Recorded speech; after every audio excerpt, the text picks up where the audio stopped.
Hello hello hello hello hello my mongoose and পঙ্গুস, তোরা কেমন আছিস? আশা করি খুব খুব খুব ভালো আছিস। পরীক্ষার টেনশন আছে, বুঝতে পারছি না যে এই যে সেকেন্ড সামেটিভটা রয়েছে এটার হিস্ট্রি সিলেবাসটা কি করে কমপ্লিট হবে। কেন কমপ্লিট হবে না? যেখানে আমি রয়েছি সেখানে তোদের হিস্ট্রির সিলেবাস ডেফিনেটলি কমপ্লিট হবে। তো আজকে আমরা করতে চলেছি সেটা হচ্ছে সেকেন্ড সামেটিভ যেটা রয়েছে তার ফার্স্ট চ্যাপ্টার, মানে সেকেন্ড সামেটিভের জন্য যেটা ফার্স্ট চ্যাপ্টার, মানে আমাদের চ্যাপ্টার 4 সঙ্গবদ্ধতার গোড়ার কথা, এই চ্যাপ্টারটা পুরোপুরি আমরা কিন্তু কমপ্লিট করব। আচ্ছা, তোদের মনে এখন হয়তো একটা প্রশ্ন আসছে যে ম্যাম আমরা এই পুরো চ্যাপ্টারটা তো পড়ে নেব, কিন্তু এই পুরো চ্যাপ্টারটার পরে যে নোটসটা হবে, মানে আপনি যেটা পড়াচ্ছেন সেই নোটসটা আমরা পাবো কোথায়, তাই তো? এটার প্রশ্নের উত্তর একটাই, যে আমরা পিডব্লিউ বাংলা মাধ্যমিক 2027 যে ব্যাচটা রয়েছে আমাদের পিডব্লিউ অ্যাপে, সেখানে যাব, ফ্রিতে এনরোল করব, অ্যান্ড আমরা কি করব, ফ্রিতে আমাদের যা নোটস আছে সেগুলোকে অ্যাভেল করব। আচ্ছা, এর সাথে তোদের তো একটা মনের মধ্যে এরকম থাকেই যে ম্যাম একটু কিছু বাড়াবাড়ি, একটুখানি মানে একটু এক্সট্রা যদি কিছু দিতে পারেন তাহলে আমাদের জন্য খুব ভালো হয়। এক্সট্রা তো এক্সট্রা আমি তোদেরকে যেটা দেব সেটা হচ্ছে একটা কোশ্চেন ব্যাংক, মানে এই চ্যাপ্টার থেকে যত ধরনের কোশ্চেন্স হতে পারে সেগুলো তোরা পেয়ে যাবি। তার সাথে সাথে আরেকটা জিনিস দেবো, সেটা হচ্ছে পুরো চ্যাপ্টারটার মাইন্ড ম্যাপ। কারণ হিস্ট্রি ম্যাম খুব লেন্দি, বুঝতে পারি না, বুঝলেও ভুলে যাই, সালগুলো ভুলে যাই, থটগুলো ভুলে যাই, উদ্দেশ্য বিধেয় যা কিছু রয়েছে সব কিছু ভুলে যাই। তো সেটা একটু মনে রাখার জন্য যদি মাইন্ড ম্যাপ হয় তাহলে তো বাবা। তো সেই মাইন্ড ম্যাপটাই কিন্তু তোমরা কোথায় পেয়ে যাবে, বা ওই কোশ্চেন ব্যাংকটা কোথায় পেয়ে যাবে আমাদের পিডব্লিউ বাংলা মাধ্যমিক 2027 এই নামে যে হোয়াটসঅ্যাপ চ্যানেলটা আছে সেখানে। এই হোয়াটসঅ্যাপ চ্যানেলে যারা যারা এখনো জয়েন হওনি তাড়াতাড়ি করে জয়েন হয়ে যাবে, কারণ এখান থেকেই কিন্তু আমরা ওই মাইন্ড ম্যাপ বা কোশ্চেন্স, শুধু আমার জন্য নয় অন্যান্য সাবজেক্টের যা যা এক্সট্রা কিছু তোমাদেরকে দেওয়া হবে উইদাউট এই ক্লাস নোটস, সেইটা কিন্তু তোমরা ওখানে পেয়ে যাবে। আর ক্লাস নোটস কোথায় পাবো? আমরা এই অ্যাপে পাবো। ঠিক আছে, হয়ে গেছে, অনেক কিছু জানিয়েছি, এবার আমরা সরাসরি চলে যাচ্ছি আমাদের চ্যাপ্টারে। টানটানা দেখে নি, বলছে বারুদ থেকে আমরা কালির আঁচড় পুরোটাই দেখব। ঠিক, বারুদ থেকে কি দেখবো আমরা? কালির আঁচড় পুরোটাই দেখব। দেখো তোমাদেরকে একটা গল্প শোনাই। গল্প হচ্ছে এটা, 1707 এই সালটা হয়তো মনে আছে, যে সময় ঔরঙ্গজেবের কি হয়? মৃত্যু হয়। ঔরঙ্গজেবের যেই মৃত্যু হয় সেই সময়তে আমরা দেখতে পারবো মুঘল সাম্রাজ্যের পতন দেখতে পাই, এবং তার সাথে সাথে আমরা দেখতে পাই ইংরেজদের আধিপত্য বিস্তার, যার সাথে আমরা দেখতে পাই আঞ্চলিক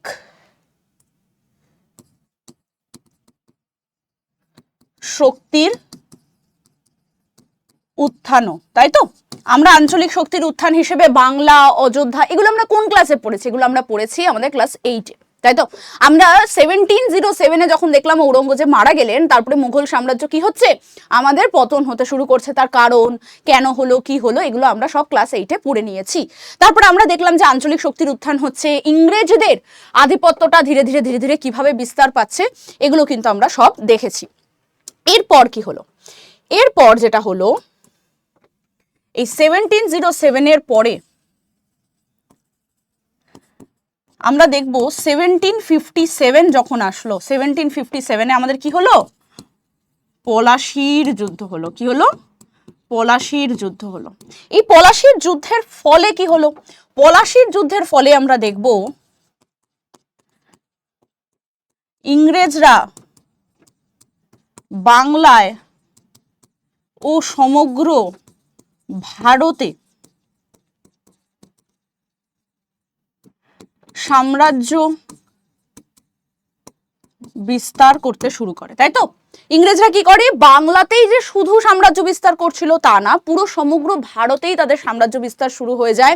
এবং এবং এবং এর মধ্যেকালে আমরা দেখব সাম্রাজ্য বিস্তারের জন্য আমরা কিছু কিছু জিনিস দেখব, যেমন হচ্ছে অরণ্য আইন নিয়ে আসে, যেটা আমরা ফার্স্ট সামেটিভে অলরেডি পড়ে নিয়েছি, হ্যাঁ না? তারপরে ওরা কি করে? ওরা আমাদের নানান ধরনের নীল চাষে জন্য, নীল চাষের জন্য বাধ্য করে আমাদেরকে, হ্যাঁ না।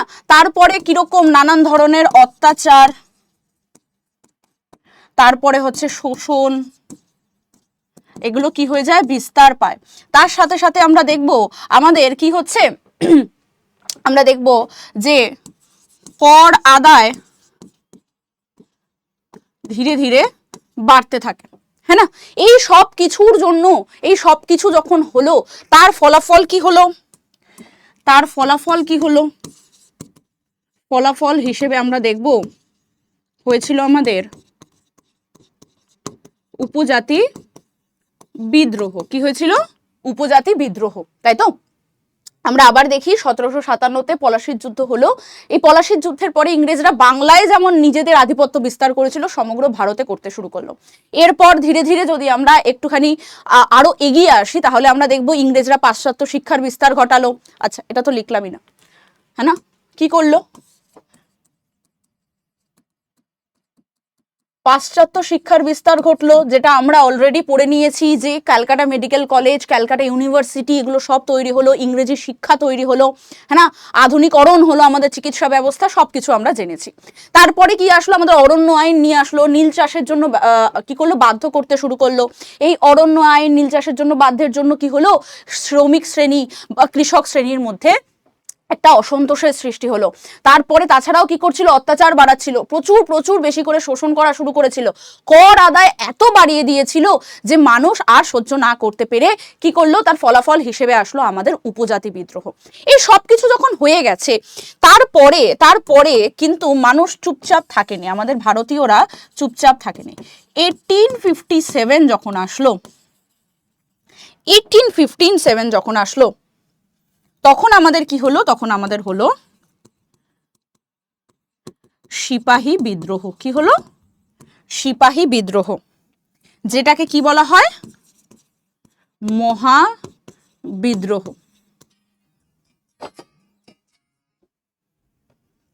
একটা মিনিট, ওকে, কি বলা হয়, মহাবিদ্রোহ। আচ্ছা, এর কারণগুলো কি কি ছিল একটুখানি জেনে নিই, কারণগুলো কি কি ছিল। আচ্ছা, আর এখান থেকে আমরা জানবো হচ্ছে ব্যর্থতার কারণ। ব্যর্থ তো হয়েছিল, এটা তো আমরা জানি, কিন্তু ব্যর্থতার কারণগুলোও কিন্তু আমরা এখান থেকে জানবো।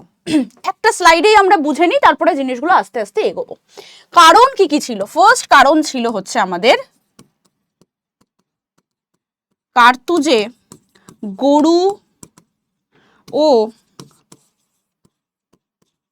শূকরের চর্বি ব্যবহার, যেটাকে প্রত্যক্ষ কারণও বলা হয়। কি বলা হয়, প্রত্যক্ষ কারণ, রাইট। আচ্ছা, সেকেন্ডলি আর কি আছে আমাদের, সেকেন্ডলি কি কারণ রয়েছে, এটা ফার্স্ট কারণ, যেটা সব থেকে মানে লাস্ট বলে না, একদম কিল গেথে দিলাম, তারপরে আর মানে বাক্সটা পুরো বন্ধ, সেরকমই সিপাহী বিদ্রোহের সময় এমনিতে তো কি হচ্ছিল, যে ভারতীয় যে সেনাবাহিনীরা ছিল, ওদের ওপরে অত্যাচার হচ্ছিল,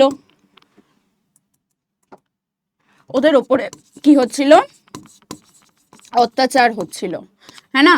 তারপরে ভেদাভেদ করা হচ্ছিল, তারপরে ওদেরকে ঘৃণা করা হতো, তারপরে ওদেরকে পদোন্নতি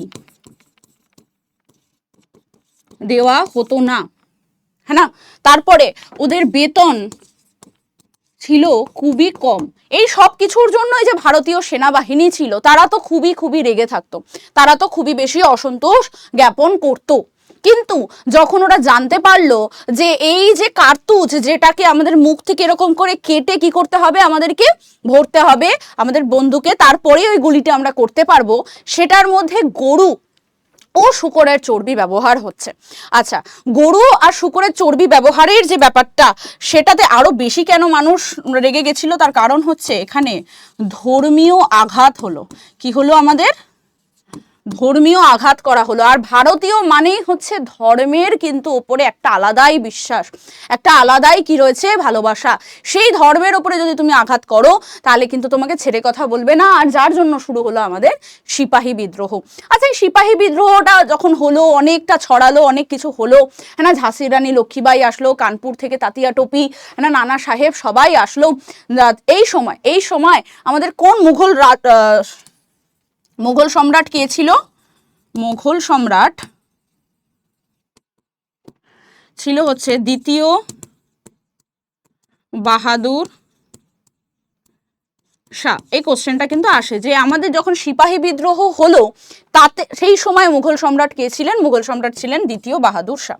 আচ্ছা, এই ব্যর্থতার কারণটা কি, কেন হেরে গেল? প্রথম কারণ হচ্ছে আঞ্চলিক প্রতিবন্ধকতা। মানে হচ্ছে এক একটা জায়গাতে এক একটা কারণে মেনলি কি ছিল, এই সিপাহী বিদ্রোহ ছিল। ঝাঁসির রানী লক্ষ্মীবাই বলো, কানপুরে তাতিয়া টোপি বা নানা সাহেব, এরা এগিয়ে এসেছিল সত্যবিলোপ নীতির বিরুদ্ধে এসেছিল। কেন?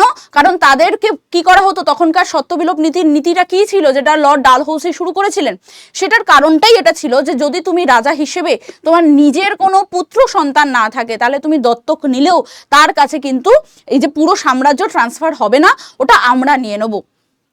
ঠিক আছে, তো সেই যে নিয়মটা, এই নিয়মটার কারণে কিন্তু ঝাঁসির রানী লক্ষ্মীবাইয়ের ক্ষেত্রে দেখো বা নানা সাহেবের ক্ষেত্রে দেখো, এদের ক্ষেত্রেও কিন্তু এই সমস্যাটাই দেখা দিচ্ছিল, যার জন্য ওরা এই সিপাহী বিদ্রোহতে এগিয়ে এসেছিল। বাট প্রত্যেকের কাছে কি ছিল? পরিকল্পনার অভাব ছিল, হ্যাঁ না, কি ছিল? পরিকল্পনার অভাব ছিল। আর সব জায়গায় কি ছড়িয়েছিল? না, সব জায়গায় ছড়াতে পারিনি, তাই আঞ্চলিক প্রতিবন্ধকতাও ছিল, পরিকল্পনার অভাবও ছিল। আর কি ছিল? নেতৃত্বের অভাব ছিল। একজনেরই শুধু যে নেতৃত্ব ছিল তা না, প্রত্যেকে নিজেদের মতন নেতৃত্ব দিচ্ছে, নিজেদের মতন করে এগিয়ে নিয়ে যাচ্ছে। আর কি ছিল? আর আমরা দেখব আর হচ্ছে মানুষের মধ্যে কিন্তু কোনো রকম সেই গণ সমর্থন, যেটা গণসমর্থনের অভাব দেখতে পাবো আমরা। কি দেখব? গণসমর্থনের অভাব। এর মধ্যে যদি আমরা দেখি তাহলে আমরা দেখব যে শিক্ষিত বাঙালি মধ্যবিত্ত সমাজ সাপোর্ট করেনি। এবং আঞ্চলিক প্রতিবন্ধকতার মধ্যে দেখব পাঞ্জাব কিন্তু এখানে কোনোভাবেই আসেনি, ঠিক আছে, কোনোভাবেই এগোয়নি। গণসমর্থনের অভাবের মধ্যে শিক্ষিত বাঙালি মধ্যবিত্ত সমাজ কিন্তু কোনোভাবে এগিয়ে আসেনি। কেন এগিয়ে আসেনি? বিকজ তারা মনে করতো ভারতীয়দের যদি উন্নতি ঘটাতে হয়, যদি ভারতীয়দেরকে এগিয়ে নিয়ে যেতে হয় কোথাও, তাহলে কি করতে হবে? তাহলে আমাদের ইংরেজদের সাহায্য নিতে হবে। ইংরেজদের সাহায্য ছাড়া আমরা কিচ্ছু করতে পারবো না। আমরা যদি নিজেদের থেকে মনে করি যে আমরা উন্নত হব বা আমাদের জন্য কিছু করব, ওটা আমাদের ক্যাপাবিলিটিজের বাইরে, এরকম মনে করতো। তার জন্য ওরা এই জিনিসটাকে সমর্থন করেনি। এটা গেল ব্যর্থতার কারণ। আচ্ছা, এরপর কি হলো? দেখ, আমি কিন্তু প্রথমে কি করছি, পুরো চ্যাপ্টারটাকে একটা জায়গায় করে দিচ্ছি, তারপরে ধীরে ধীরে ধীরে ধীরে আবার পড়বো। আচ্ছা, এরপর কি হলো? এরপর কি হলো? এরপর আসলো মহারানীর ঘোষণাপত্র। কি আসলো? মহারানীর ঘোষণাপত্র, যেটা হচ্ছে 1858-এ আসলো। কবে আসলো? 1858-এ। আচ্ছা, এই মহারানীর ঘোষণাপত্রের অনুযায়ী আমাদের কি হলো? ভারতের শাসনভার, হ্যাঁ না, ভারতের শাসনভার ইস্ট ইন্ডিয়া কোম্পানির হাতে আগে ছিল। ওদের কাছ থেকে কার কাছে চলে গেল? চলে গেল আমাদের ব্রিটিশ সরকারের হাতে। কার কাছে? ব্রিটিশ সরকারের হাতে। কোন নীতি অনুযায়ী? এটা হচ্ছে ভারত শাসন আইন 1858 অনুযায়ী, ভারত শাসন আইন 1858 অনুযায়ী, যেটাকে ইংলিশে কি বলে, ইংলিশে বলে হচ্ছে গভর্নমেন্ট অফ, আমি ছোট করে লিখেছি গভর্নমেন্ট অফ ইন্ডিয়া অ্যাক্ট 1858। ঠিক। আচ্ছা, এই ব্রিটিশ সরকারের কাছে যেই চলে গেল তখন কি হলো, আমাদের আসলো হচ্ছে গভর্নর জেনারেল। কি আসলো? গভর্নর জেনারেল বলে একটা পদ আসলো। যে ফার্স্ট কে হয়েছিল? ফার্স্ট হয়েছিল লর্ড ক্যানিং। কে হয়েছিল? লর্ড ক্যানিং। এরপরে মহারানীর ঘোষণাপত্র থেকে নানান ধরনের জিনিস আসলো, মানে নানান ধরনের এরকম নীতি প্রণয় করা হলো যে হ্যাঁ এগুলো মানা হবে, ওগুলো মানা হবে, সেই জিনিসগুলো আমরা ধীরে ধীরে পড়বো। এরপর আসলো হচ্ছে আমাদের এই মহারানীর ঘোষণাপত্রের পর কি আসলো, চলো সেটাও একবার এখানেই ছোট করে লিখে নিই। মহারানীর ঘোষণাপত্রের পর কি আসলো? এরপর আসলো আমাদের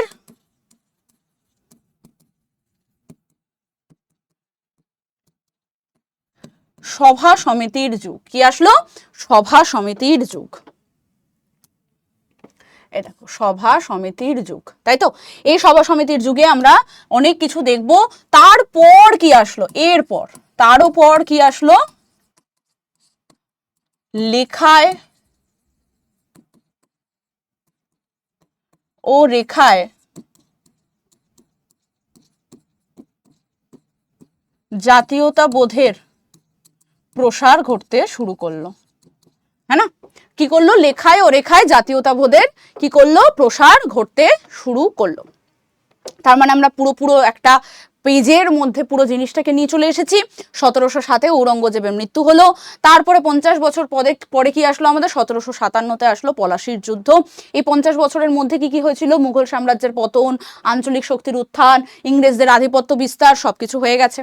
এই 1757 পর কি হলো? 1757 পরে 1857-তে হলো আমাদের সিপাহী বিদ্রোহ।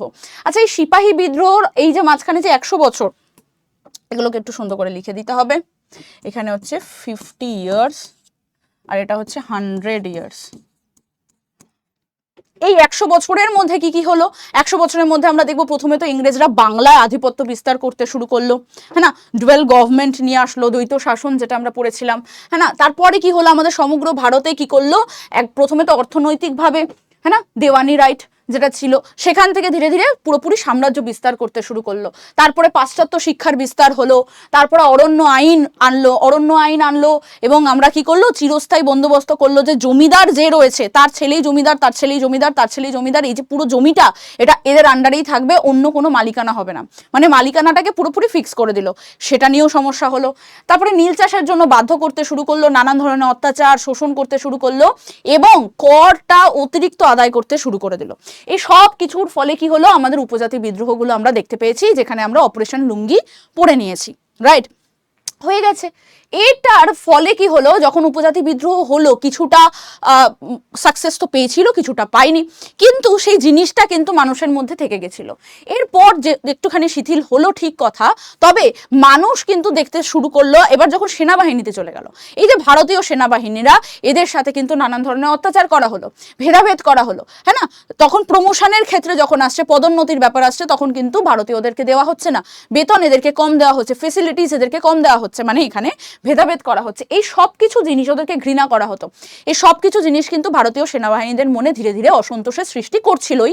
হঠাৎ করে একদিনকে এরকম গুজব রটে যে কার্তুজটা দাঁত দিয়ে কেটে ওদেরকে গুলিটা ভরে বন্দুকটা চালাতে হবে, সেই কার্তুজের মধ্যে গরু ও শূকরের চর্বি ব্যবহার করা হচ্ছে, যেটা আলটিমেটলি ছিল হচ্ছে প্রত্যক্ষ কারণ সেখানে হয়েছিল আমাদের ধর্মীয় আঘাত। ঠিক আছে? এরপর যুদ্ধ চলে, যুদ্ধতে কিন্তু কি হয়? হেরে যায়। আলটিমেটলি সিপাহী বিদ্রোহতে কিন্তু ভারতীয়রা জিততে পারে না। কেন জিততে পারে না? তার কারণগুলো কি কি? সে কারণগুলো হচ্ছে আঞ্চলিক প্রতিবন্ধকতা, পরিকল্পনার অভাব, নেতৃত্বের অভাব, গণসমর্থনের অভাব। আঞ্চলিক প্রতিবন্ধকতা মানে সব জায়গায় কিন্তু, সমগ্র ভারতে কিন্তু ছড়িয়ে পড়েনি। তার মধ্যে যেরকম দেখবো পাঞ্জাবে কিন্তু কোনো রকম সিপাহী বিদ্রোহের কোনো রকম প্রভাব পড়েইনি। ঠিক আছে, তারপরে যেরকম গণসমর্থনের অভাবের মধ্যে আমরা দেখব যে শিক্ষিত বাঙালি সমাজ যেটা ছিল তারা কোনোভাবেই কিন্তু এই সিপাহী বিদ্রোহকে সাপোর্ট করেনি। ওরা উল্টো বলেছে যে এটা হচ্ছে একেবারেই আমাদের ওয়েস্ট অফ টাইম, কেন করছে ওরকম ভাবে, এটা এফোর্টগুলো কেন এখানে লাগাচ্ছে, এরা একেবারেই ইলিটারেট, এগুলো করা উচিত নয়। এই জিনিসটাতে ওরা কিন্তু খুব একটা ভালো লাগেনি। যখন সিপাহী বিদ্রোহটা দমন হয়ে যায় তখন ওরা খুশি হয়েছিল বরং, কারণ ওরা মনে করতো ভারতীয়দের উন্নতির জন্য কি দরকার, আমাদের ইংরেজদেরকে দরকার। ঠিক, এই সব কিছু হয়ে যাওয়ার পরে এই সময় কে ছিল আমাদের মুঘল সম্রাট, দ্বিতীয় বাহাদুর শাহ ছিলেন। এই সব কিছু হয়ে গেল, ব্যর্থ হয়ে গেল। তারপরে আসলো হচ্ছে 1858-এ আমাদের মহারানীর ঘোষণাপত্র। এই মহারানী কোন মহারানী ছিলেন, কোন মহারানী ছিলেন? মহারানী ছিলেন হচ্ছে রানী ভিক্টোরিয়া। কে ছিলেন? রানী ভিক্টোরিয়া। ওনার কাছ থেকে একটা কি আসে, আমাদের ঘোষণাপত্র আসে, যেটাতে আমরা জানতে পারি যে ভারত শাসন আইন 1858, যেটাকে বলা হয় গভর্নমেন্ট অফ ইন্ডিয়া অ্যাক্ট 1858, এটার মাধ্যমে বলা হয় এতদিন যে ভারতের শাসনভার কার হাতে ছিল, ইস্ট ইন্ডিয়া কোম্পানির হাতে ছিল। ওরা বলল যে না, তোমরা না আর পারছো না, এত বেশি যুদ্ধ, এত বেশি আমাদের রিসোর্সেস শেষ হয়ে যাচ্ছে, সেটা কিন্তু আর হবে না। তো আমরা একটা কাজ করি, যে ভারতের শাসনভারটা দিয়ে দিয়ে এবারে ব্রিটিশ সরকারকে। যেই ব্রিটিশ সরকারকে দিয়ে দিল, তার মানে সরকার কি পুরো সবাই মিলে এসে এখানে বসে পড়বে? তা তো করতে পারবে না। তাহলে কোনো একটা পদ আনতে হবে, সেই পদটার নাম হচ্ছে গভর্নর জেনারেল বলে একটা পদ আনলো, এবং ফার্স্ট কে হয়েছিল? লর্ড ক্যানিং হয়েছিলেন। ভালো কথা। এছাড়াও কিন্তু আরো কিছু কিছু জিনিস মহারানীর ঘোষণাপত্রের মাধ্যমে আমরা জানতে পারবো, সেটা আমরা ডেফিনেটলি পড়বো একটু বাদে। এরপর কি হলো? এরপর আসলো হচ্ছে আমাদের সভা সমিতির যুগ, যেখানে আমরা দেখবো বঙ্গভাষা প্রকাশিকা সভা আসছে, জমিদার সভা আসছে, হিন্দু মেলা আসছে, ভারত সভা আসছে। এদের উদ্দেশ্য কি ছিল, এরা মেনলি আলটিমেটলি কি করতে চেয়েছিল, সেগুলো জানবো। তার সাথে সাথে আমরা দেখব এরপরে যখন এই সভা সমিতির যুগ করেও আলটিমেটলি মানুষ কিছু করতে পারলো না, তখন লেখা শুরু করলো, তখন আঁকা শুরু করলো, তখন সেগুলোর মাধ্যমে মানুষের কাছে জাতীয়তা বোধ, দেশ প্রেম ছড়ানোর সৃষ্টি করলো। কেন করলো? যাতে মানুষের মধ্যে এটা আসে যে দেখো, যে ইংরেজদেরকে তোমরা সাপোর্ট করছো বা যাদেরকে মনে করছো যে হ্যাঁ তোমাদের ভালো হয়তো করছে, আলটিমেটলি করছে না। একটু জাগো, নিজেদের জন্য জাগো, এবার একটু লড়ো, হ্যাঁ না, আমাদের স্বাধীনতার জন্য এবার আমাদেরকে লড়তে হবে। এই হচ্ছে আমাদের পুরো চ্যাপ্টার, আর এই হচ্ছে আমাদের পুরো চ্যাপ্টারের সামারি। এবার আমরা যাব হচ্ছে চ্যাপ্টারে, চলো। ওকে, কি বলছে দেখো, বলছে ভারতের সাম্রাজ্যবাদী ব্রিটিশ শাসন ও শোষণের বিরুদ্ধে নানান ধরনের আঞ্চলিক স্তরে কি হয়েছিল? বিদ্রোহ হয়েছিল, যেটাতে আমরা অপারেশন লুঙ্গি পড়ে নিয়েছি, যে লুঙ্গি তুলে দৌড়াচ্ছে, যুদ্ধ করছে, AK-47 এর কাছে যাচ্ছে, তাতে কিচ্ছু হচ্ছে না, আলটিমেটলি কি হয়ে যাচ্ছে? হেরে যাচ্ছে। কিন্তু এইবার কিন্তু আমাদের অপারেশন হাফ প্যান্ট। কেন? তার কারণ হচ্ছে এইবার আমরা লড়ছে হচ্ছে আমাদের ভারতীয় সেনাবাহিনী লড়ছে। ভারতীয় সেনাবাহিনী কি আর লুঙ্গি পরে দৌড়াতে পারবে না? হ্যাঁ, দেখা গেল এদিক দিয়ে বন্দুক মেরেছে, বন্দুকের যে হাওয়াটাতে লুঙ্গি উড়ে চলে গেছে, তো সেটা করা যাবে না। তো তার জন্য কি করা হচ্ছে? তার জন্য আমাদের এখানে অপারেশন হাফ প্যান্ট চলে এসছে। অপারেশন হাফ প্যান্ট মানে হাফ প্যান্ট পরেই এবার দৌড়াতে শুরু করছে। ঠিক, এবার কিন্তু ওরা বন্দুক চালাতেও জানে। এবার আর ওই খোল করতাল নিয়েও দৌড়াচ্ছে না, নাকি ওরা দা নিয়ে দৌড়াচ্ছে, তা করছে না। ওরা জানে যে এদের কাছে AK-47 আছে, তো এদের উদ্দেশ্যে আমাদেরকে AK-47 চালাতে হবে। তো ঠিক আছে, তো এবার কি হচ্ছে? 1857-তে সিপাহী বিদ্রোহ হচ্ছে, যেটার থেকে আমরা জাতীয়তাবাদী সংগঠন কিন্তু ধীরে ধীরে ধীরে ধীরে গড়ে ওঠে। ঠিক আছে, চলো। এবার দেখো, এখানে সেটাই বলা হয়েছে যে বারুদের স্তূপে স্ফুলিঙ্গ মানে হচ্ছে এনফিল্ড রাইফেল, যে এনফিল্ড রাইফেলটা ইউজ করা হতো, সেইটার মধ্যে যে কার্টিলেজ যেটাকে বলা হয়, কার্টেজ যেটা বা টোটা বলা হয়, সেই যে প্রচলনটা ছিল বা কার্তুজ যেটা ছিল আলটিমেটলি, সেটা হচ্ছে প্রত্যক্ষ কারণ হিসেবে দেখা হয়েছিল। কেন দেখা হয়েছিল? তার কারণ হচ্ছে সেখানে বলা হয়েছিল, একটা গুজব রটেছিল যে গরু ও শূকরের চর্বি ইউজ হচ্ছে, যেটা আলটিমেটলি আমাদেরকে কি করে? ধর্মীয় আঘাত হেনে দেয়। গরু আমাদের কাছে পূজনীয়, তো আমরা কোনোদিনও কোনো গরুর মাংস খাই না অ্যাজ এ হিন্দু, হ্যাঁ না, মুসলিমরা শূকরের মাংস খায় না। তো সেই জন্য সেই চর্বি যদি ইউজ হয়, তাহলে তো সেটা আমাদের ধর্মীয় আঘাত ঘটাচ্ছে, যেটার জন্যই কিন্তু মেনলি আমাদের শুরু হয়েছিল আমাদের সিপাহী বিদ্রোহ। পলাশির যুদ্ধের পরে ধীরে ধীরে অর্থনৈতিক শোষণ যেরকমভাবে ব্রিটিশদের শুরু হয়েছিল, স্বৈরাচারী শাসনও শুরু হয়েছিল। স্বৈরাচারী শাসন মানে হচ্ছে যে আমরা যা বলবো তাই হবে, সেই চতুর্দশ লুইয়ের মতনই ব্যাপারটা চলছিল, সেই আমরা ক্লাস 9-এ পড়েছিলাম, হ্যাঁ না। তারপরে কি হচ্ছে? ভারতীয় যে শিল্প বাণিজ্য ও কৃষকদের দুরবস্থাটাও কিন্তু শোচনীয় হয়ে যায়। ভারতীয় শিল্প বাণিজ্যের মধ্যে আমরা দেখব কুটির শিল্প, তারপরে হস্তশিল্প, হ্যাঁ না, যেগুলোকে আমরা এখন বলি হ্যান্ডিক্রাফট, যেগুলো দেখি আমরা বুটিক, হ্যাঁ না, সুতো দিয়ে বোনা, যেগুলো এই জিনিসগুলো ধীরে ধীরে কি হয়ে গেল, আমাদের কমতে শুরু করলো, মানে এগুলোর যে ডিমান্ড সেগুলো কমতে শুরু করলো। তাই জন্য কি হলো, এই বিজনেসগুলো ধীরে ধীরে বন্ধ হতে শুরু করলো। কেন হলো, তার কারণটা কি ছিল? তার কারণ হচ্ছে এটাই যে এই যে ইংরেজরা এরা মেশিনারির মাধ্যমে খুব কম টাইমে অনেক জিনিস বানাতে পারছে, এবং কম দামে যখন তোমাকে বিক্রি করছে তখন তুমি কম দামের জিনিসটাই তো কিনবে, তুমি বেশি দামের জিনিস তো কিনবে না। তো সেই হিসেব থেকেই দেখা যাচ্ছে যে এই যে শিল্প বাণিজ্য, যেটা আমাদের ভারতীয় শিল্প বাণিজ্য, সেটা ধীরে ধীরে কি হচ্ছে, ডাউন হচ্ছে। আর তার সাথে সাথে কৃষকদের অবস্থাও শোচনীয় হচ্ছে। কেন? কারণ ওই যে সেই অরণ্য আইন দেখতে পাচ্ছি, কর এত বেশি নিচ্ছে, তার সাথে সাথে নীল চাষে বাধ্য করছে, সবকিছুই কিন্তু আমরা পড়ে নিয়েছি। বলছে ব্রিটিশরা ভারতীয়দের নিজেদের সেনাবাহিনীতে নিলেও তাদেরকে এত অপমান করতো, এত ভেদাভেদ করতো, এত বেশি ঘৃণা করতো, পদোন্নতি দিত না, বেতন এত কম দিত, যে সেটা কিন্তু ধীরে ধীরে মানুষের মধ্যে, বিশেষ করে সেনাবাহিনীর মধ্যে, মানে আমাদের অপারেশন হাফ প্যান্টের কাছে আমরা চলে এসেছি, সেই হাফ প্যান্ট মানুষগুলোর মধ্যে কি করছিল, অসন্তোষ সৃষ্টি করছিল। আর এই অসন্তোষ সৃষ্টির মধ্যেই যখন তুমি একেবারে এনফিল্ড রাইফেলের গুজবটা রটলো যে চর্বি আছে, ব্যাস মানুষ আর সহ্য করতে পারলো না, মানে সেনাবাহিনী আর সহ্য করতে পারলো না। কি হলো, বড়লাট লর্ড ক্যানিং এর আমলে কি হয়ে গেল, 1857 খ্রিস্টাব্দের 26শে ফেব্রুয়ারিতে কি হয়ে গেল, মুর্শিদাবাদে প্রথম আমাদের কি শুরু হলো, আমাদের বিস্ফোরণ শুরু হলো। এবং তারপরে ব্যারাকপুরে যেটা শুরু হয়েছিল সেটা শুরু করেছিলেন মঙ্গল পাণ্ডে 29শে মার্চে। তারপরে এই ঘটনার পরে ধীরে ধীরে জিনিসটা কিন্তু সব জায়গায় ছড়িয়ে গেছিল। ঠিক আছে, আচ্ছা, তারপরে দেখো সেটা এখানে মুখমণ্ডলের মধ্যে আমরা একবার দেখে নিই। কানপুর থেকে ছিলেন নানা সাহেব, যার আসল নাম ছিল হচ্ছে গোবিন্দ। তারপরে তাতিয়া টোপিও ছিলেন, ঝাঁসি থেকে রানী লক্ষ্মীবাই, অযোধ্যা থেকে হজরত মহল, এবং বিহার থেকে কুনওয়ার সিং ছিলেন। এই জিনিসগুলো কিন্তু আমাদেরকে নামগুলো মাথায় রাখতে হবে। ঠিক আছে, আচ্ছা, 1857 বিদ্রোহের চরিত্র ও প্রকৃতি খুব ইম্পর্টেন্ট, এটা খুব ইম্পর্টেন্ট আছে, এটা কিন্তু মাথায় রাখতে হবে। চরিত্র ও প্রকৃতির মধ্যে দেখো বলছে 1857 খ্রিস্টাব্দের চরিত্র প্রকৃতি মানে হচ্ছে যে এই যে 1857 খ্রিস্টাব্দের বিদ্রোহটা হলো, সেটা নিয়ে নানান ধরনের যে ঐতিহাসিকরা রয়েছে তাদের কি কি মতবাদ ছিল। কেউ কেউ সাপোর্ট করেছে, কেউ কেউ করেনি, কেউ কেউ জিনিসটাকে জাতীয় বিদ্রোহ বলেছে, কেউ কেউ বলেছে যে এটা ভারতের প্রথম আমাদের জাতীয় আন্দোলন, কিন্তু কেউ কেউ বলেছে না এটা জাস্ট একটা সিপাহী আন্দোলন, কেউ কেউ বলেছে না এটা একটা গণবিদ্রোহ। এরকম অনেকের অনেক ধরনের কিন্তু মতভেদ ছিল, মানে মতবাদ ছিল, সেটা মত পার্থক্যে এসছিল। তো সেই জিনিসটাই হচ্ছে আমাদের চরিত্র ও প্রকৃতি। 1857 খ্রিস্টাব্দের যে সৈনিক সিপাহীরা প্রথম যেহেতু শুরু করেছিল, তাই জন্য এটাকে অনেকেই কিন্তু সিপাহী বিদ্রোহ বলেই রেখে দিয়েছে, সিপয় মিউটিনি। এই যে সিপাহী বিদ্রোহের ইংলিশ কি ম্যাম? সিপয় মিউটিনি। ঠিক আছে, হরিশচন্দ্র মুখোপাধ্যায়, দাদাভাই নওরোজি, অক্ষয় কুমার দত্ত প্রমুখ এটাকে কি বলেছে, সিপাহী বিদ্রোহ বলেই কিন্তু পরিচয় দিয়েছে। যখন আমরা দেখছি ঐতিহাসিক জনকে বল এবং প্রত্যেকে দেখেছে যে এখানে শুধুমাত্র যে সিপাহীরা যোগদান করেছিল তা কিন্তু নয়, অসামরিক অনেক মানুষজনও কিন্তু এখানে এগিয়ে এসেছিল, অনেক জমিদার এগিয়ে এসেছিল, অনেক কৃষক, অনেক শ্রমিকরা এগিয়ে এসেছিল। তার জন্য কিন্তু এটাকে বলেছে, এটাকে কিন্তু একটা গণবিদ্রোহ বলেই কিন্তু একটা অভিহিত করেছে। ঐতিহাসিক ডাফ, রবার্টসন প্রমুখ, কার্ল মার্কস এটাকে কি বলেছে, জাতীয় বিদ্রোহ বলেছে। কি বলেছে? জাতীয় বিদ্রোহ বলেছে, ন্যাশনাল ওয়ার হিসেবে কি করেছে, অভিহিত করেছে।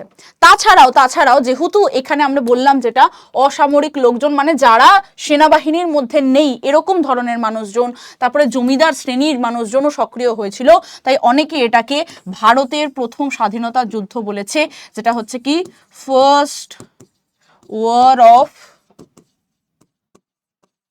ইন্ডিপেন্ডেন্সও কিন্তু অনেকে বলেছে, হ্যাঁ না, ফার্স্ট ওয়ার অফ ইন্ডিপেন্ডেন্সও অনেকে কিন্তু বলেছেন। কিন্তু রমেশ চন্দ্র মজুমদার বলেছেন যে 1857 যে বিদ্রোহটা ছিল সেটা তথাকথিত প্রথম জাতীয় স্বাধীনতা সংগ্রাম, প্রথমও নয় বা জাতীয়ও নয় বা স্বাধীনতা সংগ্রামও নয়। কেন বলেছেন? তার কারণ দেখ, এর আগে এত বিদ্রোহ হয়ে গেছে, আমরা অপারেশন লুঙ্গিতে এত বিদ্রোহ দেখে নিয়েছি, সাঁওতাল বিদ্রোহ, কোল বিদ্রোহ, ভিল বিদ্রোহ, মুন্ডা বিদ্রোহ সব দেখে নিয়েছি। তো সেখানেও তো মানুষজন যুক্ত হয়েছিল, তাহলে এটা প্রথম কি করে হচ্ছে, এটা জাতীয় কি করে হচ্ছে? কারণ এরকম অনেক জায়গা ছিল যারা কিন্তু কোনো রকম ভাবেই এগিয়ে আসেনি, যেমন পাঞ্জাব এগিয়ে আসেনি, পাঞ্জাবে ছড়িয়েছিল ঠিকই কিন্তু পাঞ্জাব এগিয়ে আসেনি, বা শিক্ষিত বাঙালি সমাজের মধ্যেও কিন্তু এই জিনিসটা কোনো রকম এফেক্ট করতে পারেনি। তাহলে এটা জাতীয় কি করে হচ্ছে? আর স্বাধীনতা সংগ্রামী বা কি করে হচ্ছে? তারা তো স্বাধীনতার জন্য লড়েনি, হয়নি। ঝাঁসি রানী লক্ষ্মীবাই কিসের জন্য লড়েছিল? সত্যবিলোপ নীতির বিরুদ্ধে লড়েছিল। সে তো শুধুমাত্র তার আঞ্চলিক স্বাধীনতার জন্য লড়েছিল, জাতীয় স্বাধীনতার জন্য তো উনি লড়েননি। তাহলে এটাকে আমরা কি করে বলতে পারি first world war of independence? এটা তো আমরা বলতে পারি না। তাই উনি এই জিনিসটাকে একেবারেই মানেননি। ডক্টর সুরেন্দ্রনাথ সেন কি বলেছেন? বলেছেন যে ভারতের জাতীয় বোধ কিন্তু এখান থেকে প্রসার হয়নি। এখান থেকে কিন্তু মানুষের মধ্যে এরকম হয়নি যে না আমরা আমাদের নেশনের জন্য লড়বো, হ্যাঁ না, আমরা আমার জাতির জন্য লড়বো, এরকম কিন্তু ব্যাপারটা হয়নি। জিনিসটার গুরুত্বটা অতটাও পাইনি যতটা আমরা দিয়েছি। এইগুলো হচ্ছে এক এক ধরনের মতবাদ, ঠিক আছে?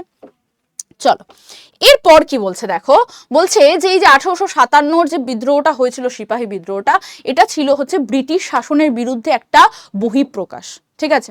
প্রথম বহিঃপ্রকাশ বলেও কিন্তু অনেকে মনে করেছেন, যার জন্য কি হয়েছিল, আমাদের যে ব্রিটিশ ইস্ট ইন্ডিয়া কোম্পানি ছিল বা ইস্ট ইন্ডিয়া কোম্পানির হাতে যে ভারতের শাসনভার ছিল, সেটা কোথায় চলে যায়?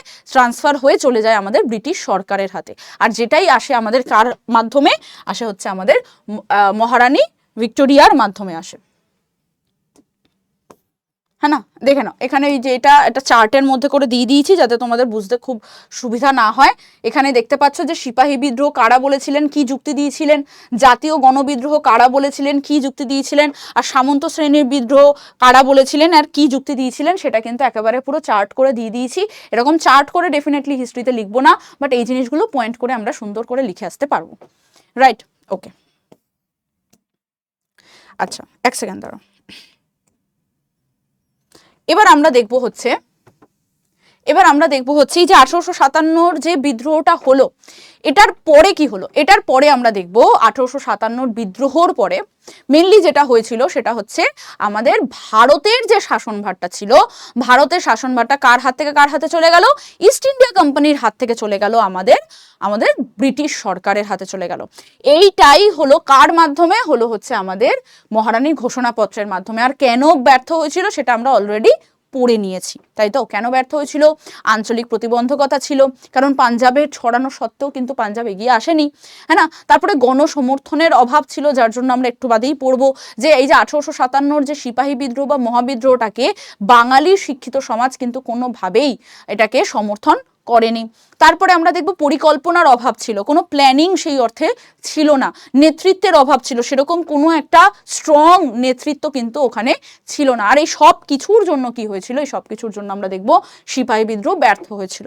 আর এই ব্যর্থ হয়ে যাওয়ার পরেও কিন্তু ব্রিটিশ সরকারের ওপরে কিন্তু একটা বিশাল বড় প্রভাব ফেলেছিল, যার জন্য ইস্ট ইন্ডিয়া কোম্পানির হাত থেকে বলা হলো যে তোমাদের হাতে যদি ভারতের শাসনভার রাখি, তাহলে এর আগে যে আমাদের অপারেশন লুঙ্গির মতন যে সাঁওতাল বিদ্রোহ, মুন্ডা বিদ্রোহ হয়েছে, আর এইবারে যে অপারেশন হাফ প্যান্টের মতন আমাদের যে এই জিনিসগুলো হয়ে গেল, মানে সিপাহী বিদ্রোহটা হয়ে গেল, এই সব কিছুতে কিন্তু আমাদের যে ব্রিটিশ সরকার সেটা কিন্তু একটু টলমলো হচ্ছে, মানে আমাদের যে ব্রিটিশের আধিপত্য ভারতে সেটা কিন্তু একটু টলমলো হচ্ছে। এবার তোমাদের হাতে রাখা যাবে না। এবার আমরা কি করব?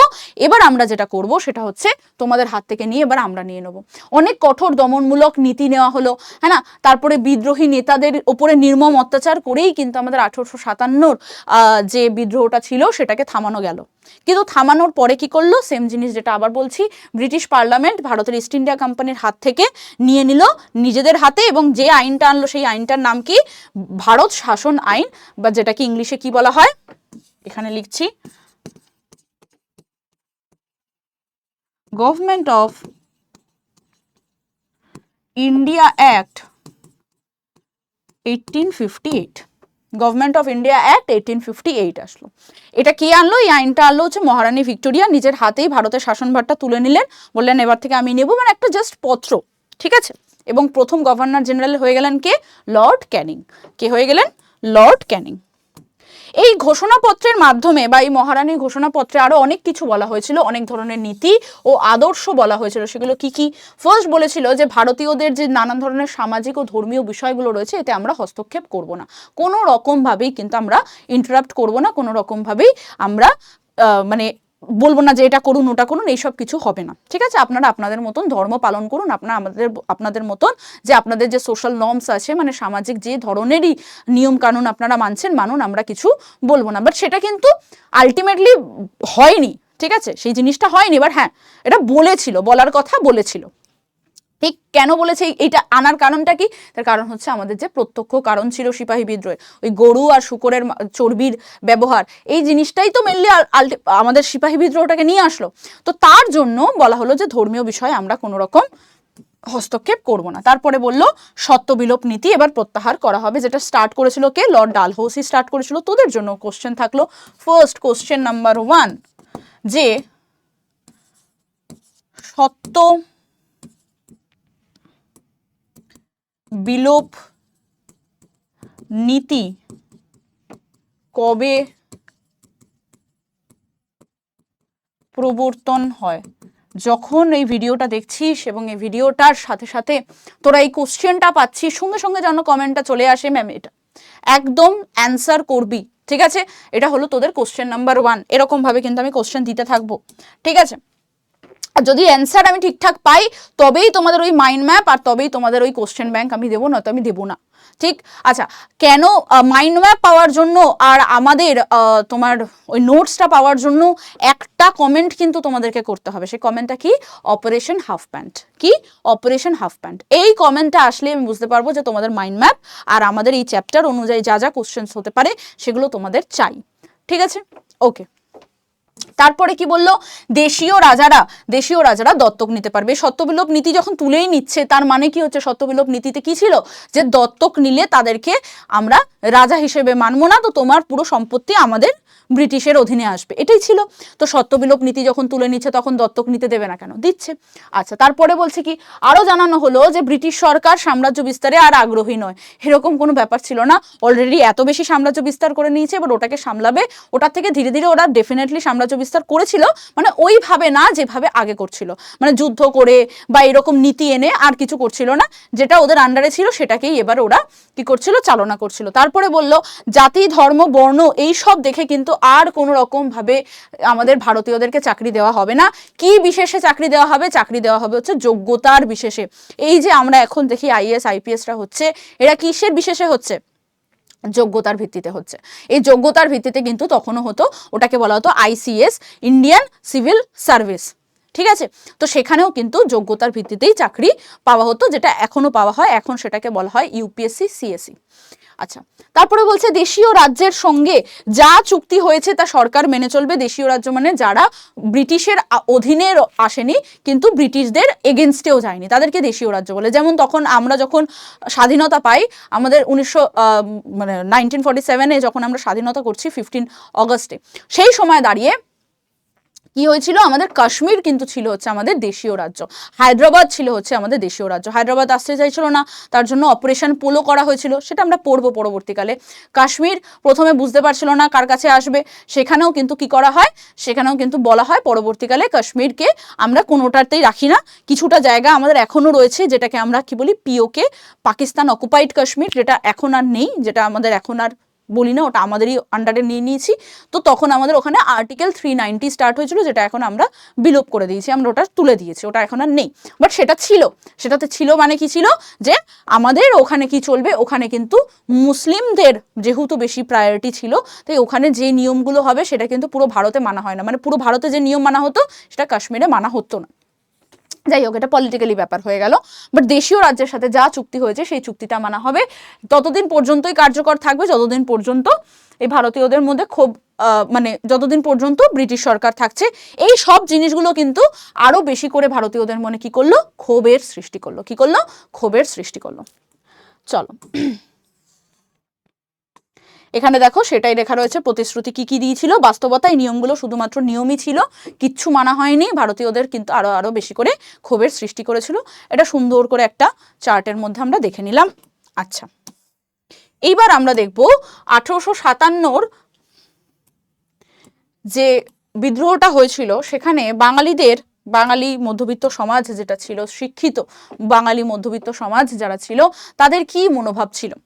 মেনলি যেটা ছিল সেটা হচ্ছে যে এরা মেনলি মধ্যবিত্ত শ্রেণী ছিল, আর এটা তৈরি হয়েছিল পাশ্চাত্য শিক্ষার বিস্তারের কারণে, হ্যাঁ না? এই যে মিডল ক্লাস,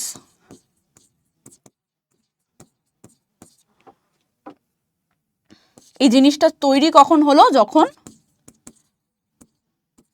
পাশ্চাত্য শিক্ষার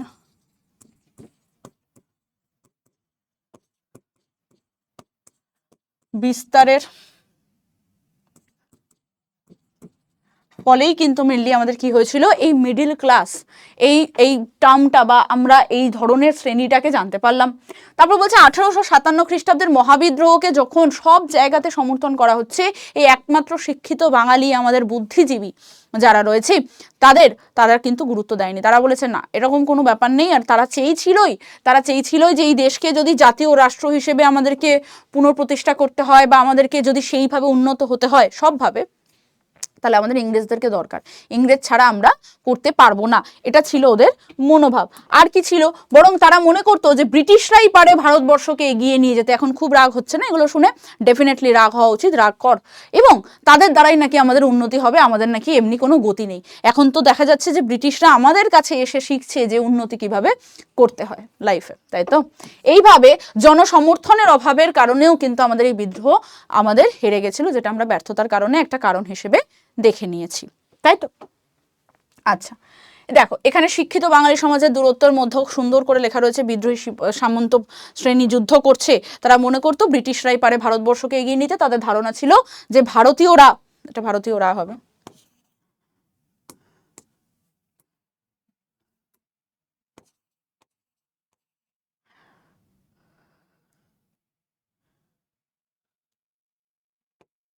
এখানে লিখে দিচ্ছি,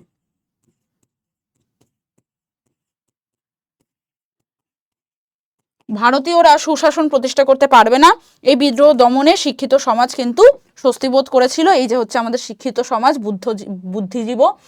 বুদ্ধিজীবী যাদেরকে বলা হয় তারা, ঠিক আছে? আচ্ছা, এইবার কি আসলো আমাদের? এতদূর অবধি আমরা কি কি পড়েছি, এবার একটুখানি সুন্দর করে একটা ম্যাম সুন্দর করে একটুখানি বানিয়ে দিন তো আমাদের সামারি ফ্লো চার্ট। চলো দেখে নিই আমাদের কি হলো। আমাদের 1857 কি হলো, আমাদের সিপাহী বিদ্রোহ হলো, যেটাকে বলা হয় মহাবিদ্রোহ বলা হয় তো। আচ্ছা, আবার লিখছি, দেখ কতবার লিখছি, মানে আমার ক্লাসটার পর তোদের মনে হয় না আর কিছু দেখার দরকার পড়বে। এর কারণগুলোর মধ্যে আমরা কি কি দেখেছিলাম? ফার্স্ট দেখেছিলাম হচ্ছে ইংরেজদের শোষণ ও অত্যাচার, হ্যাঁ না, শোষণ ও অত্যাচারগুলো কিরকম ভাবে সেটাও একটুখানি সুন্দর করে লিখে নিই আমরা। শোষণ ও অত্যাচারের মধ্যে যেরকম হচ্ছে অরণ্য আইন, হ্যাঁ না, এটার থেকে কি হচ্ছে অধিকার ও ঐতিহ্য হরণ হচ্ছে আমাদের, এটা আমরা পড়ে নিয়েছি। তারপরে কি হচ্ছে, কর আদায় বাড়িয়ে দিল, হ্যাঁ না, রাজস্ব কর অতিরিক্ত করে দিল, রাইট। আর কি করলো, নীল চাষের জন্য বাধ্য, হ্যাঁ না, এই সব কিছু ছিল। তারপর আর কি কারণ দেখছি, ভারতীয় সেনাবাহিনীর প্রতি ঘৃণা, অত্যাচার, বেতন কম এবং পদোন্নতি না করা, তারপরে হচ্ছে কি ভেদাভেদ করা, এই সব কিছু ছিল। আর কি কারণ ছিল, প্রত্যক্ষ কারণটা কি ছিল? প্রত্যক্ষ কারণটাই ছিল হচ্ছে আমাদের ধর্মীয় আঘাত। কি ছিল, গুজব রটে কার্তুজে বা টোটায়, গরু ও শূকরের চর্বি ব্যবহার হচ্ছে, ব্যাস যুদ্ধ লেগে যায়। এরপর কি হয়, কারণ হয়ে গেল। এরপর ফলাফল কি হয়? ফলাফল হচ্ছে কি, দমনমূলক নীতি ও নেতাদের উপর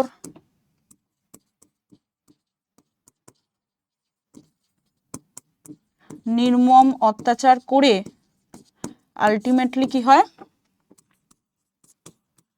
বিদ্রোহ ব্যর্থ হয়। এবারের প্রশ্ন হচ্ছে কেন কেন হয়? একটা হচ্ছে আঞ্চলিক প্রতিবন্ধকতা,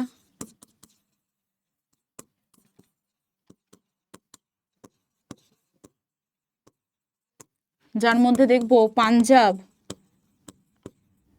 ইনক্লুড হয়নি, হ্যাঁ না? আর কি কারণ ছিল? নেতৃত্বের অভাব,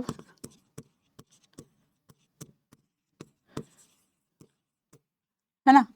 আর কি কারণ ছিল? পরিকল্পনার অভাব, হ্যাঁ না? আর একটা কি ছিল? আর ছিল হচ্ছে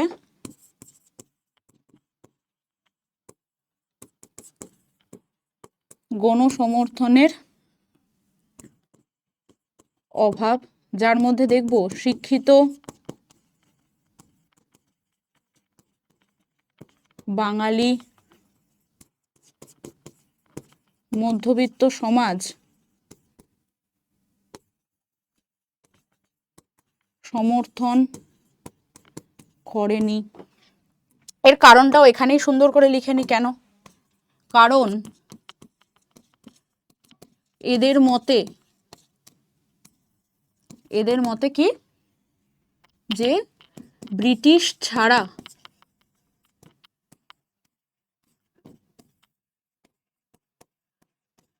ভারতীয়দের উন্নতি সম্ভব নয়। রাইট? আচ্ছা, আর একটা ফলাফল কি দেখব আমরা? মহারানীর ঘোষণাপত্র, যেটা কবে আসলো? 1858-এ আসলো। কোন মহারানী? সেটা হচ্ছে মহারানী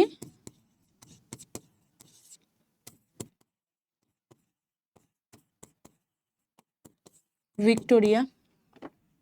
কি আসলো? ভারত শাসন আইন, যেটাকে বলা হয় গভর্নমেন্ট অফ ইন্ডিয়া অ্যাক্ট। এটার ফলে কি আসলো? আমাদের গভর্নর জেনারেল আসলো। ফার্স্ট কে হলো? ফার্স্ট হলো হচ্ছে আমাদের লর্ড ক্যানিং। আর এই ভারত শাসন আইনের মাধ্যমে কি হলো?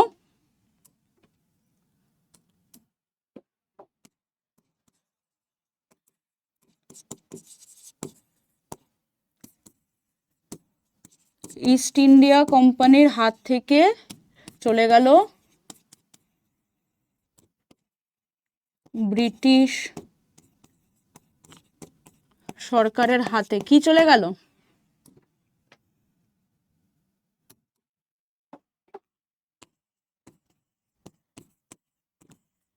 ভারতের শাসন ভার চলে গেল।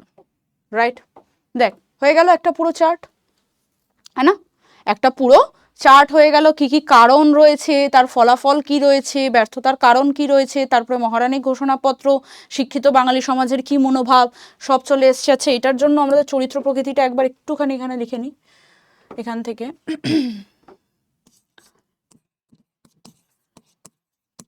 চরিত্র প্রকৃতির ক্ষেত্রে কি মনে রাখবো? কয়েকটা জিনিস মনে রাখবো। সেটা কি কি?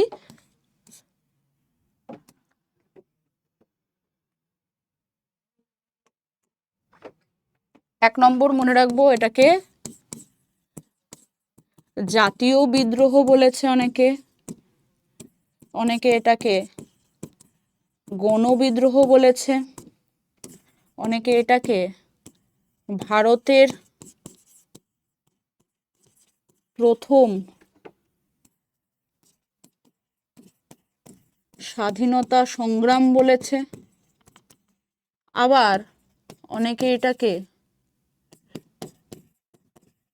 সিপাহী বা সামন্ত শ্রেণীর বিদ্রোহও বলেছে। রাইট, সামন্ত শ্রেণীর বিদ্রোহ বলেছে।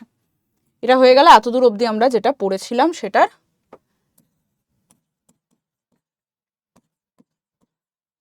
Summary flowchart. Summary flowchart, right? বুঝতে পেরেছি, আশা করি বুঝতে পেরেছি। হ্যাঁ, পুরো সামারি চলে আসলাম, এতদূর অবধি আমরা যা পড়েছি। এবার আমরা দেখব হচ্ছে সভা সমিতির যুগ। এটা হয়ে গেল আমাদের সেকেন্ড পার্টে চলে এসেছি। এটা কোথায় চলে এসেছি আমরা? সেকেন্ড পার্টে, সভা সমিতির যুগ। এখানে কি হচ্ছে? কিছুই না, যত অত্যাচার হয়ে গেল সবকিছু, অত্যাচার তো কমছে না, ব্রিটিশ শাসনের অত্যাচার তো কমছে না, তো মানুষের মনে কি হচ্ছে, অতিষ্ঠ ব্যাপারটা বা অসন্তোষটা ধীরে ধীরে আরো বাড়তে থাকছে। তো সেইটার জন্য এবার কি করছে, এবার যে শিক্ষিত মধ্যবিত্ত সমাজ যারা ছিল মেনলি, তারা এবার একটু এগিয়ে আসছে। তারা এবার জাতীয়তা বোধটা চাইছে যে মানুষের মধ্যে আরো বেশি করে ইনকালকেট হোক, বা মানুষের মধ্যে জিনিসটা আরো বেশি প্রচার বা প্রসার হোক। সেই জন্য কি করছে, ভারতীয় হয়ে লড়াই করার জন্য রাজনৈতিক দল ও আন্দোলনটাকে আরো বেশি করে এগিয়ে নিয়ে যাওয়ার জন্য নানান ধরনের সভা সমিতি তৈরি হতে শুরু করলো। নানান ধরনের সভা সমিতি তৈরি হতে শুরু করলো মানে রাজনৈতিক দল তৈরি হতে শুরু করলো। সেই রাজনৈতিক দলগুলোর মধ্যে দেখব প্রথম, আচ্ছা বৈশিষ্ট্য কি কি ছিল, বৈশিষ্ট্যটা কিন্তু আসতে পারে। সভা সমিতির যুগের বৈশিষ্ট্য লেখো। প্রথম বৈশিষ্ট্য ছিল যে এর উদ্দেশ্য কি ছিল, হ্যাঁ না, গোলস বা টার্গেটস কি কি ছিল। ফার্স্ট টার্গেট ছিল হচ্ছে ভারতীয়দের স্বার্থ রক্ষা করা আর ব্রিটিশ সরকারের কাছ থেকে দাবি দাবা পেশ করা। ব্রিটিশ সরকারের কাছে দাবি দাবা পেশ করলে সেটা ওরা মেনে নেবে, এইভাবে করতে চেয়েছিল। এখানে কারা কারা ছিল? মেনলি ছিল হচ্ছে উচ্চবিত্তরা এবং শিক্ষিতরা ছিল। উচ্চবিত্ত মানে হচ্ছে যারা খুবই বেশি পয়সা আলা, এবং যারা শিক্ষিত তারা এখানকার সদস্য ছিল। এই রাজনৈতিক দলগুলো মেনলি কিন্তু সাধারণ বা যে দরিদ্র শ্রেণী রয়েছে তাদের উপরে কোনো প্রভাব ফেলতে পারেনি। তুমি যদি এরকম কোনো দরিদ্র শ্রেণীর মানুষের প্রতিনিধিত্ব নাই নাও তোমার দলে, বা যদি তুমি তাদের সাথে কানেক্ট না করতে পারো, তাহলে তুমি তাদের প্রবলেম বুঝবে কি করে? তুমি তাদের প্রবলেম না বুঝতে পারলে তুমি তাদের জন্য সলিউশন নিয়ে আসতে পারবে না। তো ওই দরিদ্র বা যারা অবহেলিত শ্রেণী রয়েছে তাদের উপরে কোনো, এই যে সভা সমিতির যুগ যেটা ছিল বা সভা সমিতিগুলো তৈরি হচ্ছিল, তাদের কোনো প্রভাব পড়েনি। এদের রাজনৈতিক কার্যকলাপেরও গতি কি ছিল? অত্যন্ত মন্থর, মানে ধীরে ধীরে স্লোলি চলছিল। এই 19 শতকের যে নানান ধরনের রাজনৈতিক দলগুলো তৈরি হয়েছিল, তার মধ্যে প্রথম যেটা তৈরি হয়েছিল সেটা হচ্ছে আমাদের বঙ্গভাষা প্রকাশিকা। ঠিক আছে, যেটা প্রথম যেটা তৈরি হয়েছিল সেটা কি? 1836-এ কি তৈরি হয়েছিল? আমাদের বঙ্গভাষা প্রকাশিকা সভা, যেটা ছিল হচ্ছে প্রথম রাজনৈতিক সংগঠন, ফার্স্ট পলিটিক্যাল অ্যাসোসিয়েশন। আমি এটা শর্টে লিখেছি। এরপর তৈরি হলো আমাদের জমিদার সভা, হিন্দু মেলার, ভারত সভা, এবং লাস্টে গিয়ে আমাদের জাতীয় কংগ্রেস তৈরি হলো 1885-এ। জাতীয় কংগ্রেসটা আমরা এখন পড়বো না, কারণ জাতীয় কংগ্রেসটা আমরা পরে পড়বো, যখন আমরা নানান ধরনের ভারত ছাড়ো আন্দোলন বা সবকিছু পড়বো তখন পড়বো। ঠিক, আচ্ছা এই দেখো সভা সমিতির যুগে দেখো কি কি হয়েছে। 1836-এ এখানে দেখো চার্টটা সুন্দর করে দেওয়া রয়েছে। 1836-এ কি হলো? বঙ্গভাষা প্রকাশিকা। জমিদার সভা তৈরি হলো 1838-এ, অনেকের বইটি 1837 রয়েছে, এটা 1838 হবে বাবা। তারপর হচ্ছে 1867-এ হলো আমাদের হিন্দু মেলা, এবং 1876-এ হলো আমাদের ভারত সভা। ঠিক আছে, এইভাবে ধীরে ধীরে ধীরে ধীরে আমাদের কি হলো, আমাদের সভা সমিতির যুগ তৈরি হয়েছে। এবার সেটা আমরা একটা একটা করে পড়তে থাকি। দেখো বঙ্গভাষা প্রকাশিকা সভা কি বলছে? রাজা রামমোহন রায়ের মৃত্যুর পরে যারা অনুগামীরা ছিল, মানে ফলোয়ার্স, যেরকম ধরো তোমরা আমাকে ইনস্টাগ্রামে ফলো করো, তার মানে তোমরা হয়ে গেলে আমার ফলোয়ার্স। এবার আমি যদি তোমাদেরকে বলি যে দেখ এটা কিন্তু ঠিক, ওটা কিন্তু ভুল, হয়তো তোমাদের মধ্যে মোস্টলি বাচ্চারা আমাকে এই জিনিসটাতে বলবে যে হ্যাঁ ম্যাম, ম্যাম যখন বলছে তাহলে হয়তো ঠিক। তো সেম ভাবে রাজা রামমোহন রায়ের যারা অনুগামী ছিল, মানে রাজা রামমোহন রায়ের যা ধরনের আদর্শ ছিল সেটাকে ফলো করতো, সেই উদ্যোগে, তাদেরই উদ্যোগে কি হয়েছিল? 1836-এ কলকাতাতে বঙ্গভাষা প্রকাশিকা সভা তৈরি হয়েছিল, যেটা প্রথম রাজনৈতিক দল ছিল, যার সভাপতি কে ছিলেন? গৌরী শঙ্কর ভট্টাচার্য। মাথায় রাখতে হবে, পণ্ডিত দুর্গাপ্রসাদ তর্ক পঞ্চানন যিনি ছিলেন তিনি ছিলেন সম্পাদক। এগুলো কিন্তু কোশ্চেন আসে। এছাড়াও কালীনাথ রায়চৌধুরী, দ্বারকানাথ ঠাকুর, প্রসন্ন কুমার ঠাকুর, এনারা সবাই কিন্তু এই দলে গুরুত্বপূর্ণ ভূমিকা পালন করেছিলেন। কিন্তু এটা সকল মানুষের মধ্যে কিন্তু অতটা বেশি প্রভাব ফেলতে পারেনি, খুব একটা বেশি এটার প্রভাবটা এগোয়নি বলে এটা তাড়াতাড়ি বিলোপ হয়ে যায়, মানে এটা তাড়াতাড়ি বন্ধ হয়ে যায়। এরপর আসে কি? এরপর আসে আমাদের জমিদার সভা। কি আসে? জমিদার সভা আসে। জমিদার সভা থেকেই আমরা বুঝতে পারছি যে জমিদারদের জন্য তৈরি বা জমিদাররা মিলে তৈরি করেছে। তো দ্বারকানাথ ঠাকুর যিনি ছিলেন উনি তৈরি করেন, ওনার প্রচেষ্টাতে তৈরি হয় আমাদের জমিদার সভা। কবে? 1838-এ তৈরি হয়। ঠিক। রাজা রাধাকান্ত দেবের দেব ছিলেন, দেবে নয়, এটা দেব, রাজা রাধাকান্ত দেব ছিলেন হচ্ছে এর সভাপতি। ঠিক আছে। এবং প্রসন্ন কুমার ঠাকুর, রামকমল সেন, ভবানীচরণ মিত্র প্রত্যেকে যত ধনী ধনী জমিদাররা ছিলেন, এবং দেখতে গেলে আমরা দেখবো যে বেসরকারি যে ব্যবসা বাণিজ্য করছে এরকম ব্রিটিশরাও কিন্তু ওখানে যোগদান করেছিল। মানে কি বলতে চাইছে? যে তারাও কিন্তু ব্যবসা বাণিজ্য করছে, মানে ব্যবসা বাণিজ্যের সাথে যুক্ত যারা ধনী শ্রেণী ছিল মেনলি তারাই কিন্তু এই জমিদার সভাতে পার্টিসিপেট করতো বা সদস্য হতো, মেম্বার হতো। এদের কাজ কি ছিল? বাংলা, বিহার, উড়িষ্যাতে জমিদারদের স্বার্থ রক্ষা করা। তার মানে এই যে জমিদারদের স্বার্থ রক্ষা করা, এটাই মেনলি কি ছিল? টার্গেট বা এম। তাই তো? ব্রিটিশ আমলাতন্ত্রের কে জমিদারদের সপক্ষে আনা। আচ্ছা, আমলাতন্ত্র কি ম্যাম? আমলাতন্ত্র মানে হচ্ছে বিউরোক্র্যাট, ঠিক আছে, বা বিউরোক্রেসি। আমলাতন্ত্র ইংলিশ হচ্ছে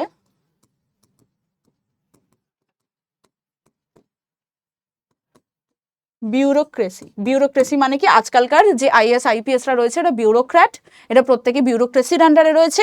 এরা কি করে? এরা মেনলি হচ্ছে সরকারের তৈরি করা যে ধরনের নিয়ম কানুনগুলো রয়েছে সেগুলো আমাদের সাধারণ মানুষের মধ্যে প্রণয়ন করে, যে অনুযায়ী যেরকম ভাবে করা যেতে পারে সেই জিনিসগুলো।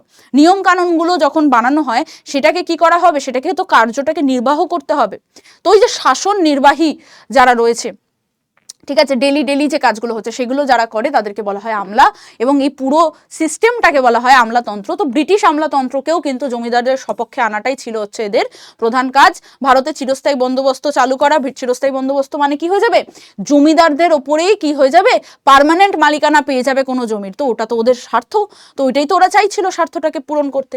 আর এই সবার আবেদনে কি হয়? সরকার 10 বিঘা জমি পর্যন্ত কি করে? খাজনা মাফ করে। এটা যাজনা রয়ে গেছে, এটা খাজনা হবে, খাজনা ছাড় দেয়। এবং এই সভা ছিল কি? ভারতের স্বাধীনতার একটা অগ্রদূত। বুঝতে পেরেছি? দেখো এখানে সুন্দর করে লিখে দেওয়া রয়েছে বঙ্গভাষা প্রকাশিকার প্রেক্ষাপট কি রয়েছে, নেতৃত্ব কে দিয়েছেন, ফলশ্রুতি কি ছিল, এটারও কে কি করেছেন, সবকিছুই কিন্তু রয়েছে। এবং এটাও আমাদেরকে জানতে হবে যে আমাদের যে পুরো ব্যাপারগুলো ছিল, এই যে আদি যে রাজনৈতিক সংগঠনগুলো ছিল যার মধ্যে পড়ে হচ্ছে আমাদের বঙ্গভাষা প্রকাশিকা সভা এবং জমিদার সভা, এদের কিন্তু গতিটা ছিল খুবই মন্থর, মানে খুবই ধীরে ধীরে হতো। এবং আরেকটা জিনিস আমাদেরকে জানতে হবে, সেটা হচ্ছে যে এদের মেন মোটোটা কিন্তু খুবই বেশি পার্সোনাল ছিল, কারণ এখানে উচ্চবিত্ত শিক্ষিত শ্রেণীর মধ্যে সীমাবদ্ধ ছিল। যারা নিম্নবিত্ত ছিল, যারা কৃষক শ্রেণী ছিল, বা যারা গ্রামীণ ছিল, বা সাধারণ মানুষের উপরে কিন্তু কোনো রকম প্রভাব পড়েনি, বা তাদের কোনো রকম যে প্রবলেম সেটা কিন্তু সলভ হয়নি। ঠিক আছে। আচ্ছা, এবার আমরা পড়বো হচ্ছে হিন্দু মেলা। কি পড়বো? হিন্দু মেলা 1867 থেকে 1890-র মধ্যে ছিল। নবগোপাল মিত্রের নেতৃত্বে 1867-এ কি তৈরি হয়? হিন্দু মেলা তৈরি হয়। এবং বলছে জ্ঞানেন্দ্রনাথ ঠাকুর ছিলেন হিন্দু মেলার প্রথম সম্পাদক, এবং নবগোপাল মিত্র ছিলেন সহ সম্পাদক। স্টার মার্ক এগুলো কিন্তু আসে। তোদের কাছে কোশ্চেন নাম্বার 2, চৈত্র মেলা কবে হয়? আচ্ছা, রাজা কমল কৃষ্ণ বাহাদুর, গিরিশচন্দ্র ঘোষ, রমানাথ ঠাকুর, পিয়ারি চরণ সরকার, রাজনারায়ণ বসু, দ্বিজেন্দ্রনাথ ঠাকুর, কৃষ্ণদাস পালের মতন অনেক জ্ঞানী গুণী লোকেরই কিন্তু নাম শোনা যায়।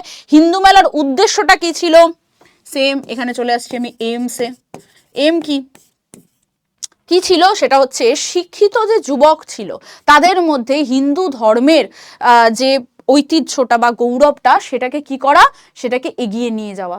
এই যে হিন্দু ধর্মের যে জাতীয় প্রতীকগুলোকে কিন্তু আরো বেশি করে সম্মান দেওয়া, দেশীয় ভাষার চর্চা করা, হ্যাঁ না? তার মানে কি বলতে চাইছে, এখানে কিন্তু পুরো ব্যাপারটাই ছিল হচ্ছে একটা ধর্ম বিশেষ। কি ছিল? হিন্দু ধর্ম বিশেষ ছিল।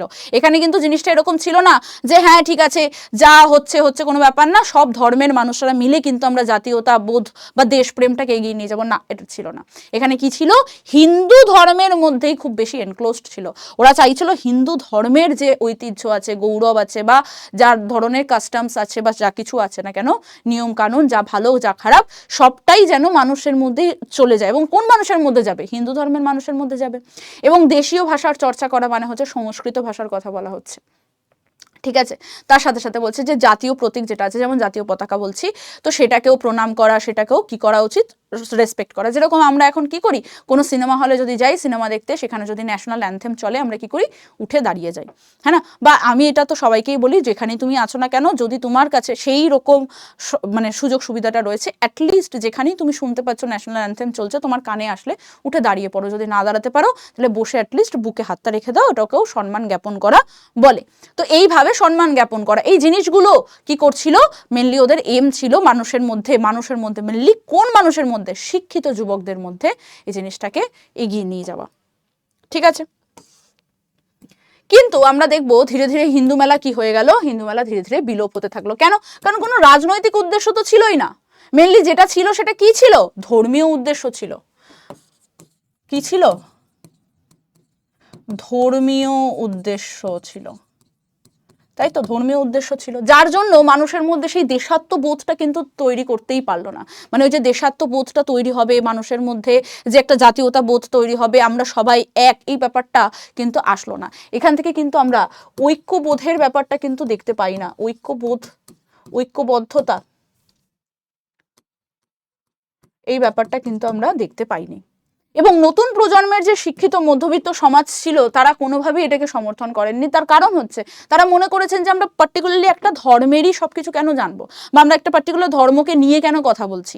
আমরা যখন জাতীয়তা বোধের কথা বলছি, আমরা যখন ন্যাশনালিজমের কথা বলছি, প্যাট্রিয়টিজমের কথা বলছি, তখন আমরা জিনিসটার মধ্যে ধর্মকে আনছি কেন? ধর্মকে বাদ দিয়ে তো আমরা জাতীয়তা বোধ দেখতে পারি। তো সেই জন্য এরা কিন্তু কোনোভাবে কি করেনি? সাপোর্ট করেনি। এটাই দেখো এখানে লেখা রয়েছে। এখানে দেখো সুন্দর করে দেওয়া রয়েছে যে প্রতিষ্ঠাতা কে রয়েছেন, তারপর ওখানে অন্যান্য নেতৃত্ব কে কে দিয়েছেন, মূল উদ্দেশ্য কি, সীমাবদ্ধতা কি, এই জিনিসটা কিন্তু সুন্দর করে আমরা পড়ে নিয়েছি। ওকে ওকে, চলো এবার আমরা দেখবো হচ্ছে ভারত সভা। কি দেখবো? ভারত সভা কবে হয়েছিল? 1876-এ হয়েছিল, যেটা হচ্ছে ইন্ডিয়ান অ্যাসোসিয়েশন নামেও পরিচিত। কি নামে পরিচিত?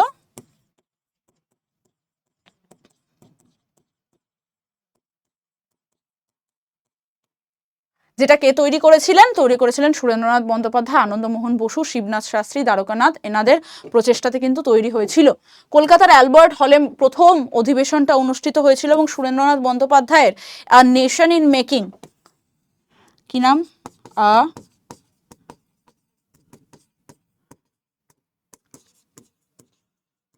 নেশন ইন মেকিং, এই গ্রন্থ থেকেই কিন্তু আমরা মেনলি ভারত সভার সম্পর্কে কিন্তু বেশি বেশি করে জানতে পারি, হ্যাঁ না? বেশি বেশি করে কি করতে পারি? জানতে পারি। একটা মিনিট দাঁড়িয়ে যা, জল খাই।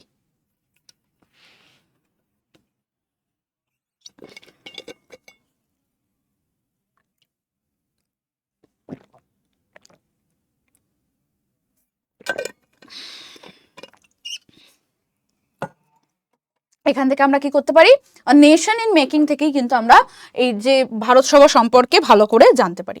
দেখ, তারপরে আমরা দেখব এই যে ভারত সভা ছিল, এর উদ্দেশ্য কি ছিল, এম কি ছিল? এম ছিল ভারতীয়দের সার্বিক কল্যাণ ও স্বার্থ রক্ষার জন্য তৈরি করা হয়েছিল। এটাই মেনলি কি ছিল? এম বা টার্গেট বা উদ্দেশ্য ছিল, তাই তো? এম বা টার্গেট বা উদ্দেশ্য হিসেবে যদি আমরা বলি, তাহলে আমাদের কি ছিল? ভারত সভার মেন উদ্দেশ্য ছিল যে ভারতীয়দের সার্বিক কল্যাণ। আচ্ছা ম্যাম, সার্বিক কল্যাণ মানে কি হয়? সার্বিক কল্যাণ মানে হচ্ছে শুধুমাত্র অর্থনৈতিক নয়, শুধুমাত্র সামাজিক নয়, শুধুমাত্র মানসিক নয়, সব দিক থেকে, মানে মানসিক, সামাজিক, অর্থনৈতিক, সাংস্কৃতিক, সব দিক থেকে, রাজনৈতিক, সব দিক থেকে যদি আমরা কল্যাণ করতে পারি মানুষের, তবে সেটা হবে যে সার্বিক। যেরকম আমরা বলি না সার্বজনীন পুজো, তার মানে কি? সবার জন্য পুজো। এটাকে ওখানে আমরা কোনো ধর্ম আনি না, হ্যাঁ না? দুর্গা পুজো হচ্ছে সার্বজনীন পুজো, মানে সবার জন্য। ওখানে আমরা মুসলিম হিন্দু এই জিনিসগুলো আনি না, আমরা আনি কি, এটা হচ্ছে আমাদের কালচার, তো আমাদের এটা একটা কালচারাল ইভেন্ট, এভাবে নিয়ে আসি। তো সেই রকমভাবে বলছে ভারত সভা কিন্তু কোনো পার্টিকুলার ধর্মকে কিন্তু ফোকাস করেনি, যেটা হিন্দু মেলা করেছিল হিন্দু ধর্মের ওপরে, কিন্তু ভারত সভা সেটা করেনি। ভারত সভা ভারতীয়দের ওপরে ফোকাস করেছিল, এবং ভারতীয়দের শুধুমাত্র অর্থনৈতিক উন্নতি ঘটানোর চেষ্টা করেছে তা নয়, বা সামাজিক উন্নতি ঘটানোর চেষ্টা করেছে তা নয়, বা পলিটিক্যালি বা রাজনৈতিকভাবে উন্নতি ঘটানোর চেষ্টা করেছে, একেবারেই নয়। সব দিক থেকে কিন্তু চেয়েছে, সাংস্কৃতিক, সামাজিক, অর্থনৈতিক, মানসিক এবং আমাদের রাজনৈতিক, সবভাবেই কিন্তু করতে চেয়েছে, এবং স্বার্থ রক্ষার জন্যও চেয়েছে। মানে হচ্ছে কি, যে প্রথমে যখন আমরা সেলফিশ হতে বলেছে, সিম্পল, অ্যাজ আ ভারতীয় হিসেবে তুমি আগে ভারতীয়দেরটা দেখো, তারপরে তুমি ব্রিটিশ বা অন্যদেরটা দেখবে, সিম্পল। এইভাবে বোঝা, যদি বুঝতে হয় তাহলে এইভাবে বলতে চেয়েছে যে আমাদের যা স্বার্থ রয়েছে, আমাদের স্বার্থ মানে কি হচ্ছে, যে আমাদেরকে আগে ব্রিটিশদের থেকে একটুখানি দূরে সরতে হবে, মানে ব্রিটিশদেরকে তাড়াতে হবে এখান থেকে, সিম্পল কথা। তার কেন, কারণ ওরা আমাদেরকে শোষণ করছে, অত্যাচার করছে, প্রচুর বেশি করে আমাদের ওপরে কি হচ্ছে, অনেক রকমের অত্যাচার চলছে, অনেক রকমের শোষণ চলছে, এগুলো আমরা সহ্য করতে পারছি না, এবার আমাদের স্বার্থেরটা দেখতে হবে, হ্যাঁ না? তো সেইটা দেখার জন্যই কি করা হলো, ভারত সভা তৈরি হলো। এবং ভারত সভাতে মেনলি কারা কারা যুক্ত ছিল, মেনলি ছিল হচ্ছে শিক্ষিত সমাজ, হ্যাঁ না? তো তারা কি করলো, জনমত গঠন করলো। জনমত গঠন করলো মানে কি করছে এখানে, এখানে আমাদের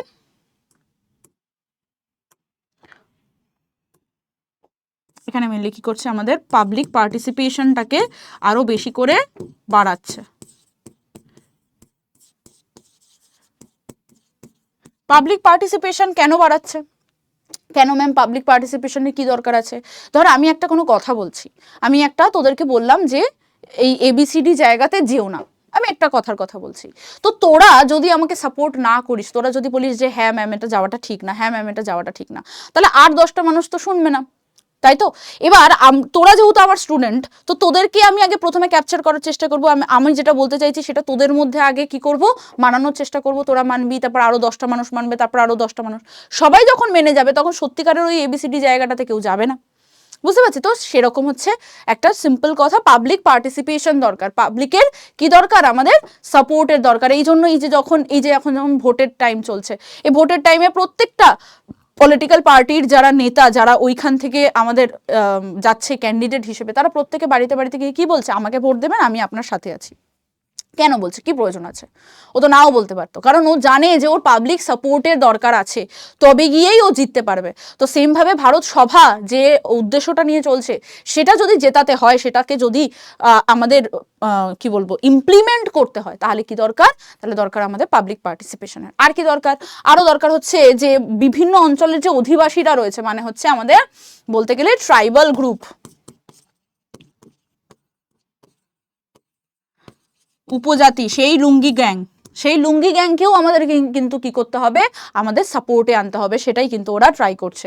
এবং ওরা আর একটা জিনিসও করছে, যেহেতু এরা কোনো একটা পার্টিকুলার ধর্মের উপরে ফোকাসড নয়, তাই হিন্দু মুসলিম প্রত্যেকটা ধর্মের সম্প্রদায়ের মানুষকে কিন্তু ঐক্যবদ্ধ করার চেষ্টা করছে, চাইছে যে তারা সবাই একসাথে সম্প্রীতি হয়ে থাকুক, কোঅপারেশন থাকুক সবার মধ্যে। এবং বলছে প্রতিষ্ঠান সর্বস্তরেই যাতে মানুষের গণ আন্দোলনটাকে নিয়ে যেতে পারে, বা এই জিনিসটাতে যাতে সব ভারতীয়রাই এগিয়ে আসে, সামিল হয়, সেটাও কিন্তু ওরা চাইছে। এবং কি চাইছে, আর কি চাইছে, এই উদ্দেশ্যগুলো সফল করতে গেলে সুরেন্দ্রনাথ বন্দ্যোপাধ্যায় লখনৌ, মিরাট, লাহোর, সিন্ধু প্রভৃতি অঞ্চলে কি করে, ভারত সভার শাখা তৈরি করে।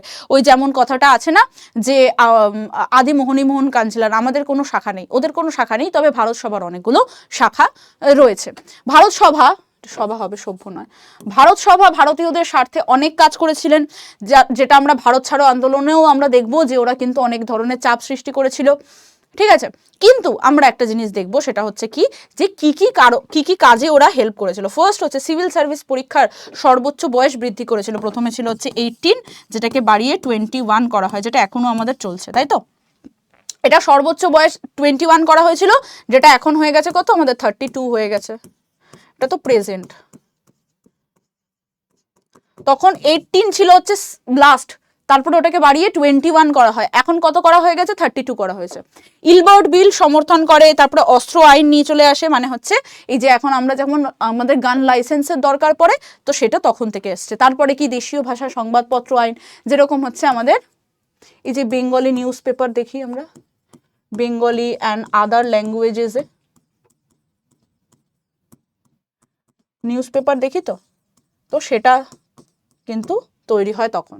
প্রজাস্বত্ব আইন মানে হচ্ছে কি, যেখানে রিপাবলিকান আইন,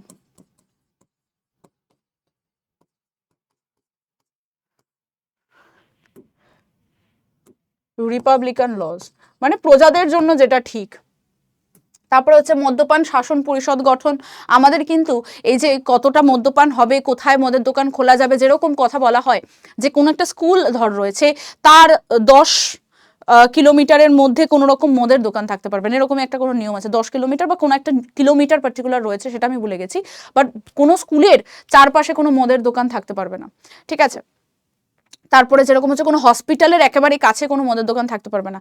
এই ধরনের অনেকগুলো নিয়ম রয়েছে, এখনো আমরা সেগুলো পালন করছি। সেই পালনগুলো তখন থেকে শুরু হয়েছিল, যে কোথায় কি করা যাবে, কোথায় মদের দোকান খোলা যাবে, কতটা মদ কনজিউম করা যাবে, কতটা বিক্রি করা যাবে বা কিছু, এই সব কিছুই কিন্তু আমাদের নিয়মে এসেছিল। এবং স্বায়ত্তশাসন প্রবর্তন, যেটা এখন আমাদের হচ্ছে মিউনিসিপ্যালিটিস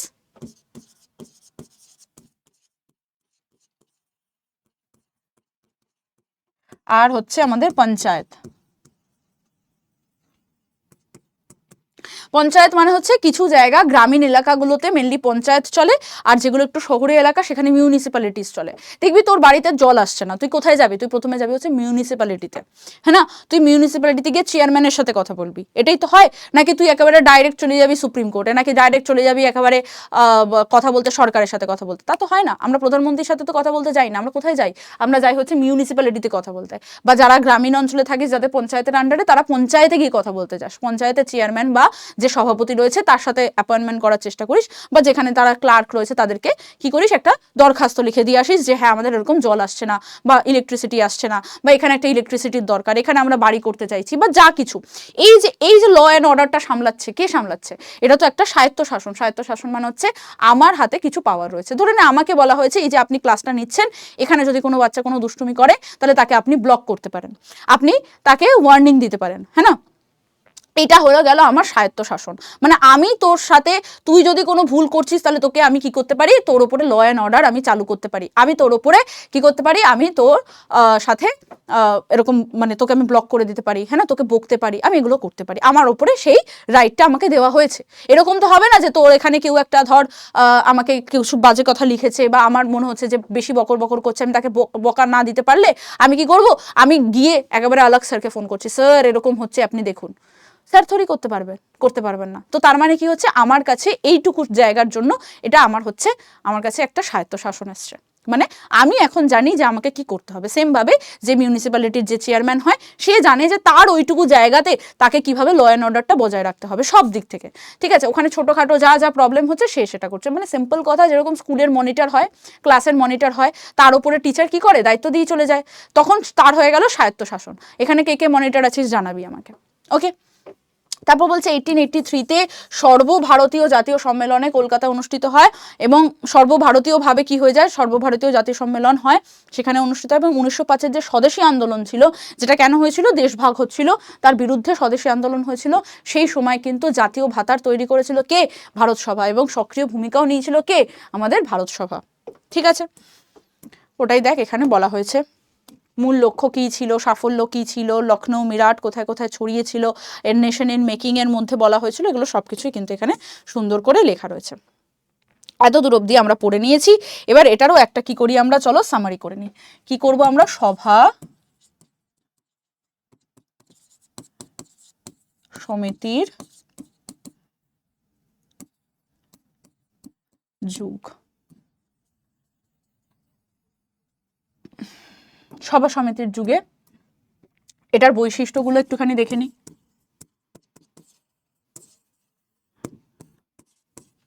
বৈশিষ্ট্যর মধ্যে একটা হচ্ছে কি, ভারতীয়দের স্বার্থ রক্ষা,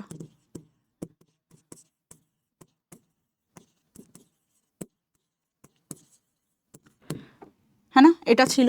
আর কি ছিল, আর হচ্ছে কি, আমাদের ও দাবি দাবা পেশ করা, এটা গেল। তারপরে কি করা, আমাদের হচ্ছে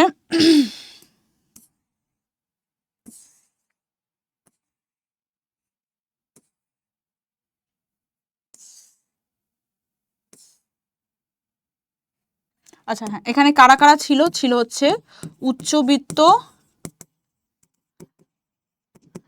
ও শিক্ষিতরা সদস্য ছিল, এটা আমরা জানলাম। আর জানলাম হচ্ছে অতি মন্থর গতিতে কার্যকলাপ চলে। আর কি জানলাম আমরা, আর একটা যেটা জানলাম সেটা হচ্ছে যে সাধারণ ও গ্রামীণ মানুষদের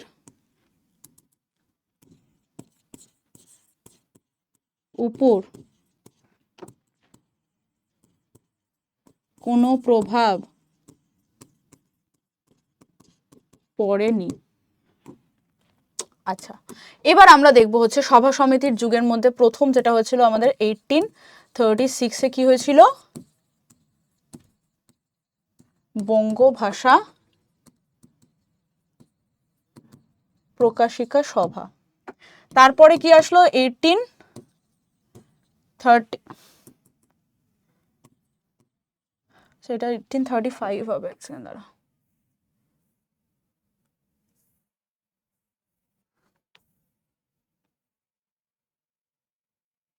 নেই 1836 আর এটা হচ্ছে 1836 আর এটা হচ্ছে 1838, একদমই তাই।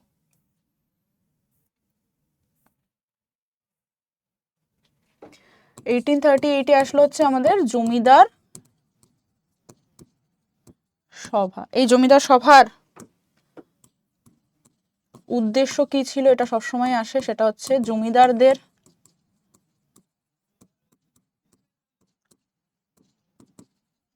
স্বার্থ রক্ষা। ডান। এরপর কি আসলো আমাদের 1867-এ আসলো হচ্ছে হিন্দু মেলা। এর উদ্দেশ্য কি ছিল, প্রত্যেকটা উদ্দেশ্য একটু ছোট করে জেনে রাখছি। উদ্দেশ্য ছিল হচ্ছে শিক্ষিত যুবকদের মধ্যে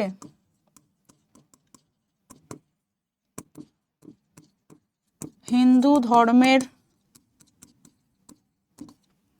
ঐতিহ্য ও গৌরব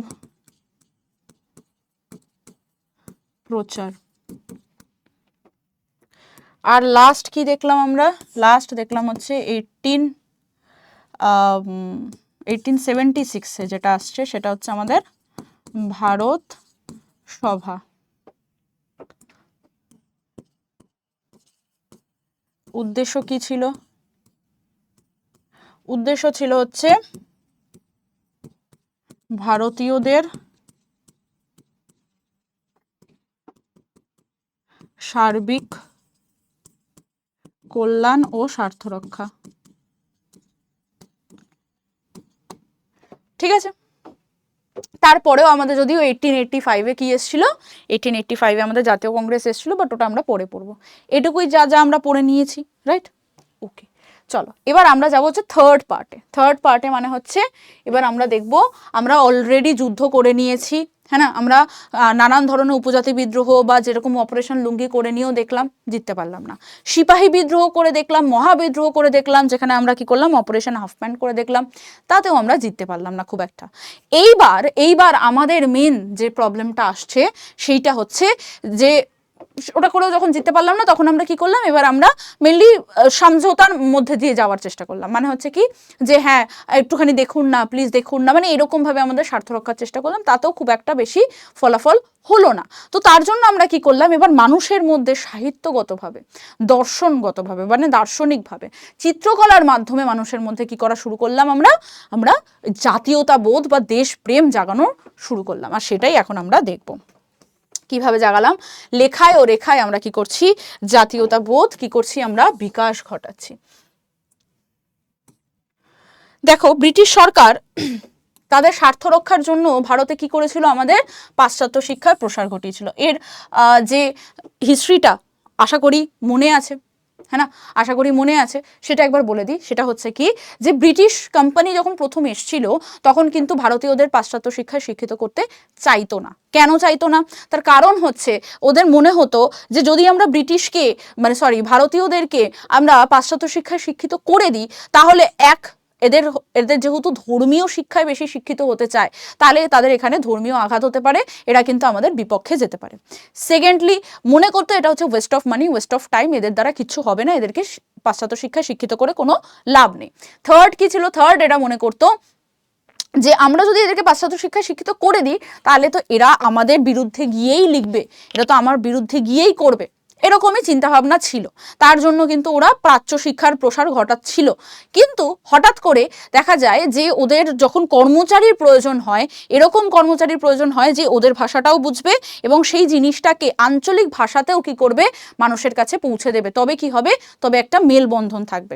সেই মেলবন্ধনটা বানানোর জন্য ওরা কি করলো, কর্মচারী হায়ার করতে শুরু করলো এবং যার জন্য পাশ্চাত্য শিক্ষার বিস্তার করতে শুরু করলো, ইংরেজি শিক্ষার বিস্তার করলো, যেখানে আমরা রাজা রামমোহন রায়, রাধাকান্ত দেব, ডেভিড হিয়ার, এগুলো আমরা কিন্তু অলরেডি পড়ে নিয়েছি যে কিভাবে ইংলিশ চর্চার বিকাশ ঘটালো, কিভাবে চিকিৎসা ব্যবস্থাতে আধুনিকরণ নিয়ে আসলো, যার জন্য আমাদের ক্যালকাটা মেডিকেল কলেজ আসলো, কিভাবে ইউনিভার্সিটিস ওরা তৈরি করলো, যার জন্য ক্যালকাটা ইউনিভার্সিটি আসলো।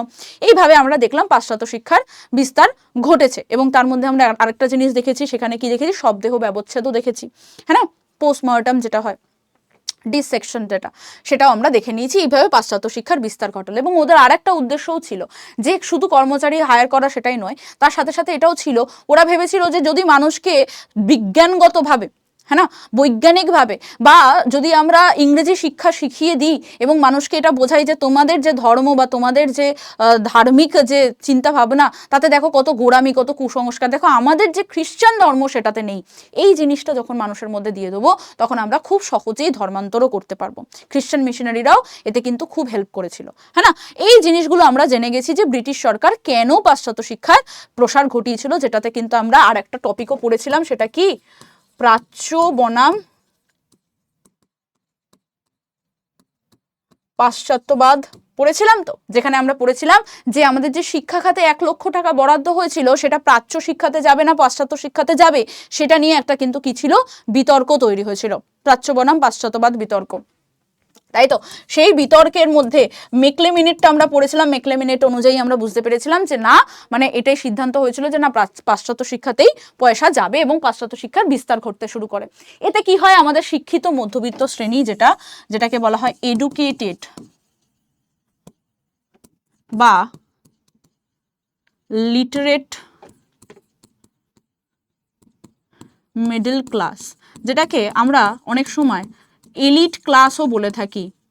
এই এলিট ক্লাস মানে হচ্ছে যারা যারা মানে নানান ধরনের কি জানে, মানে কৌশল জানে যে কিভাবে মানুষের সামনে প্রেজেন্ট হতে হবে, প্রেজেন্টেবল যদি সেই সেন্সে ভাবিত, মানে এই ধরনের মানুষেরা মনে করতো যে না, অন্য যারা ভারতীয়রা রয়েছে যারা অতটা শিক্ষিত নয় তারা কিন্তু অতটা বেশি প্রেজেন্টেবল নয়, বা বলা যেতে পারে এরা কিন্তু শিক্ষিত নয় বলে এদের দ্বারা কিছু হবে না, এরকম টাইপের।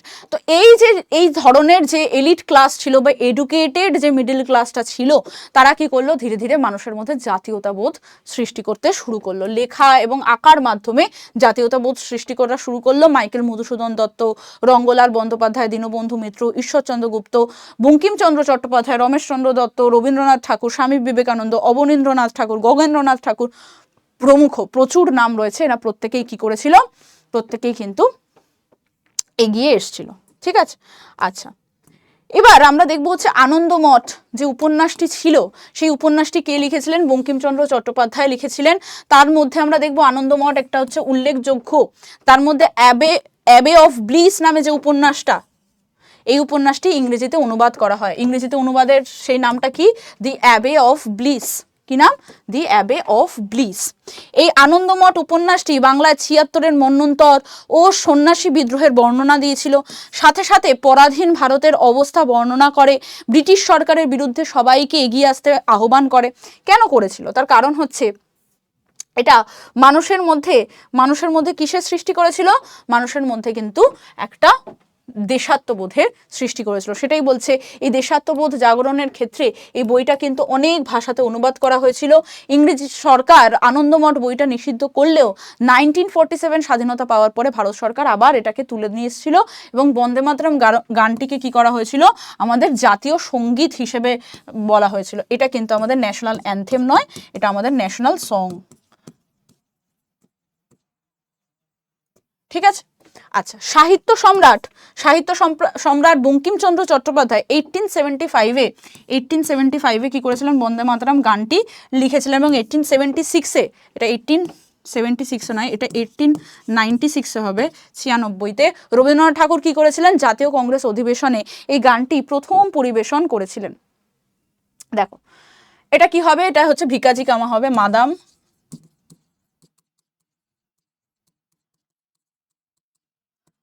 ভিকাজি কামা যিনি রয়েছেন 1907-এ কি করেছিলেন, ভারতের প্রথম জাতীয় পতাকা তৈরি করেছিলেন এবং তাতে বন্দে মাতরম কথাটি লিখেছিলেন। এটা কিন্তু স্টার মার্ক, খুব ইম্পর্টেন্ট।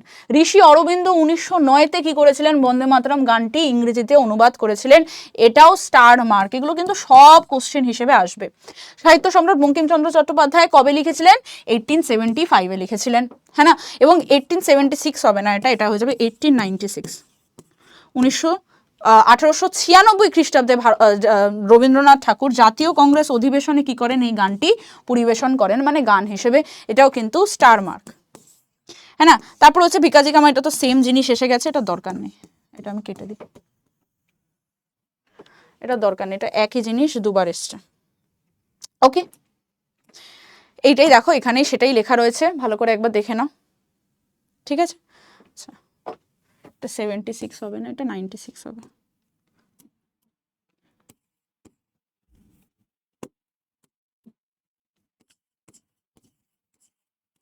ঠিক আছে, দেখো, ওকে। এরপর কি হয়, এরপর আসে আমাদের হচ্ছে স্বামী বিবেকানন্দের ভূমিকা। স্বামী বিবেকানন্দ অনেকগুলো পত্রিকা লিখেছিলেন, যার মধ্যে একটা ছিল হচ্ছে উদ্বোধন পত্রিকা। তারপরে কিছু কিছু উল্লেখযোগ্য যদি গ্রন্থ দেখি, ভাববার বিষয়, বর্তমান ভারত, যেটা আমরা একটুখানি দেখব, প্রাচ্য পাশ্চাত্য, এগুলো সবই প্রকাশিত করেছিলেন, যার মধ্যে বর্তমান ভারত ছিল হচ্ছে খুবই বেশি উল্লেখযোগ্য।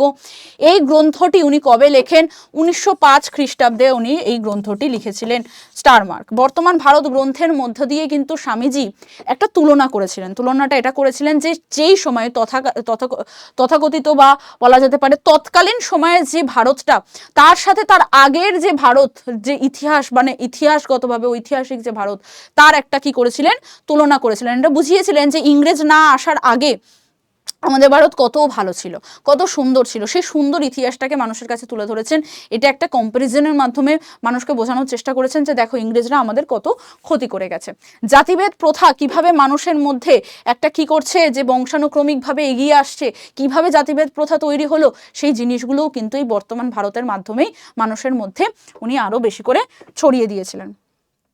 তারপরে কি দেখছি, স্বামীজি দরিদ্র ও এই অবহেলিত যে শ্রেণী রয়েছেন ভারতবর্ষে, তাদের কথাও কিন্তু খুব বেশি করে তুলে ধরেছেন। তারা কিভাবে অত্যাচারিত হচ্ছে, শোষিত হচ্ছে, কষ্ট পাচ্ছে, অবহেলিত হচ্ছে, সেই জিনিসগুলো তুলে ধরেছেন। এবং উনি এটাও বলেছেন, ধর্ম বর্ণ নির্বিশেষে আমরা পথে এগোতে পারি, আমাদের কিভাবে পথে এগোতে হবে, সেটাও কিন্তু উনি বলেছেন।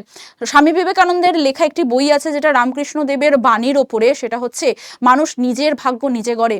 ওখানে কিন্তু একটা কথা বলা আছে, ধর্মীয় পরিচয় কিন্তু মানুষের শেষ পরিচয় নয়, মানুষের আর একটা পরিচয় রয়েছে, যেটা হচ্ছে কর্ম পরিচয়। আর কর্ম পরিচয় দিয়েই কিন্তু মানুষ পরিচিত হয়। আসলে যখন আমাকে কেউ দেখছে, তখন আমার বডিতে কোথাও লেখা নেই, আমার জামাতে কোথাও লেখা নেই আমি কোন ধর্মের, কোথাও লেখা নেই যে আমি মানুষটা কেমন।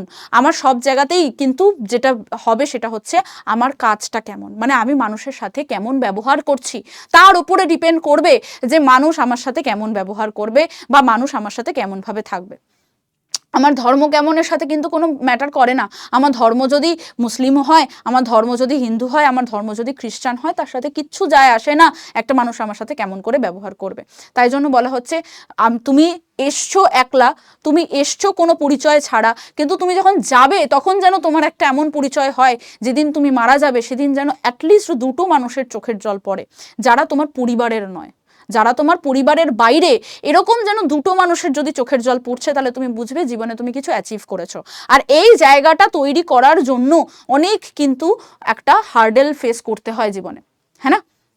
তো সেটার কথাই উনি বলেছেন, এবং উনি বলেছেন যে দেশবাসীকে স্বদেশী যে প্রেম রয়েছে সেই আদর্শে এগিয়ে যেতে হবে। স্বদেশী প্রেম মানে হচ্ছে নিজের দেশকে ভালোবাসো, নিজের দেশের প্রতি ভালোবাসাটাকে নিয়ে আসতে কথা বলেছেন।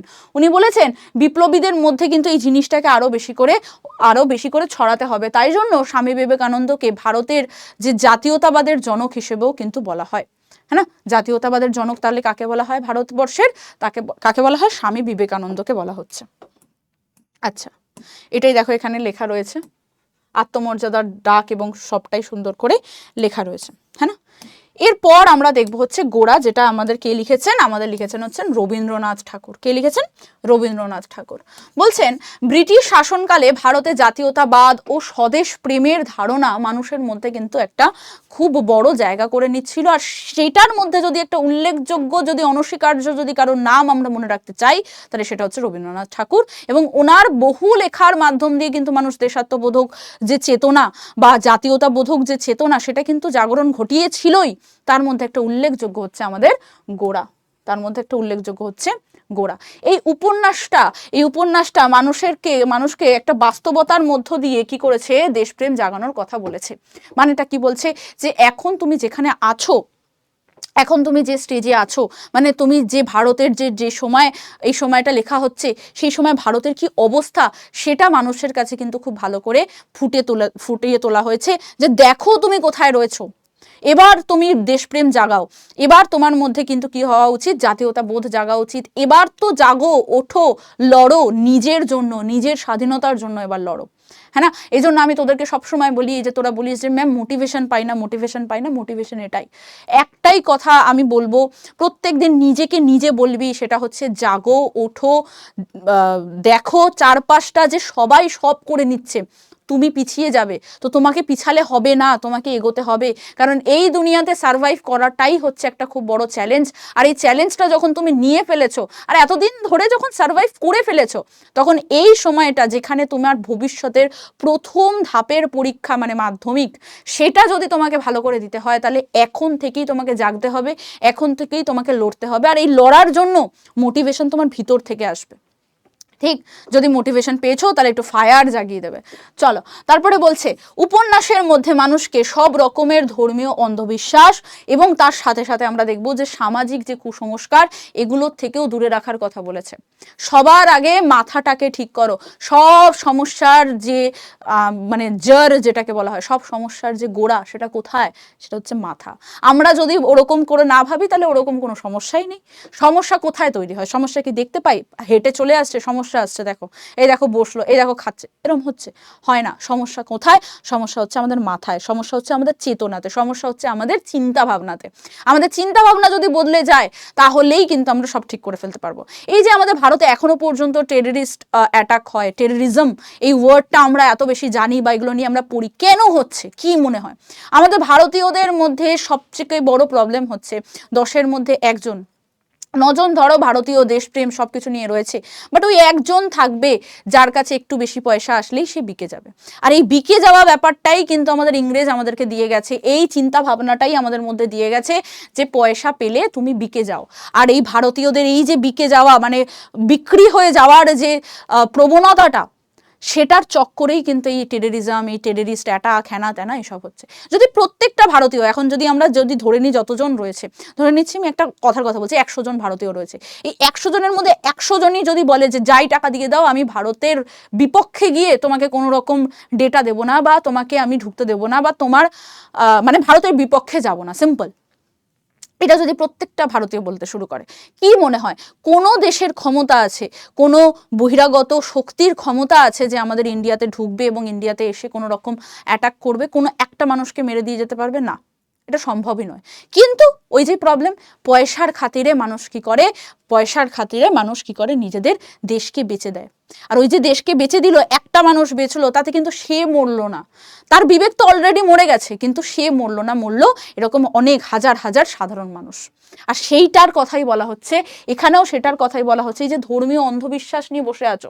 আর মোস্টলি কি হয়, আমরা দেখবো, আমি কোনো ধর্মকে উল্লেখ করে বলছি না, বাট মোস্টলি কি হয়, কিছু ধর্মের মানুষ পার্টিকুলারলি থাকে, তাদেরকে তুমি কি করছো, যখন ধর্মীয়ভাবে, ঠিক আছে, তুমি ধর্মীয়ভাবে যখন তাকে ম্যানুপুলেট করে ফেলছো, তখন সে ভাবছে হ্যাঁ সত্যি তো, এটা তো আমার ধর্মের বিরুদ্ধে হচ্ছে, তাহলে তো আমি ভারতের বিরুদ্ধে যাব। বুঝতে পারছি ব্যাপারটা?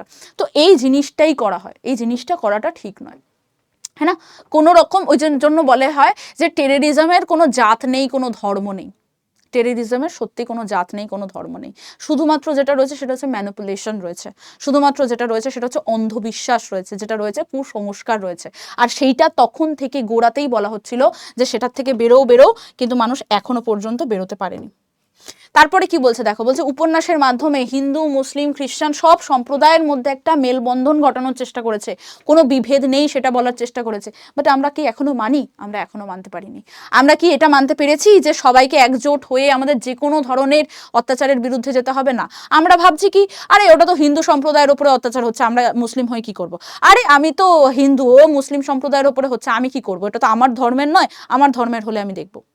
এই যে জিনিসগুলো করছি আমরা, এই জিনিসগুলো করার চক্করেই কিন্তু আমাদের মধ্যে একজোট নেই। আর একজোট নেই বলেই আমাদের উপরে কিন্তু এত অ্যাটাক হতে পারছে।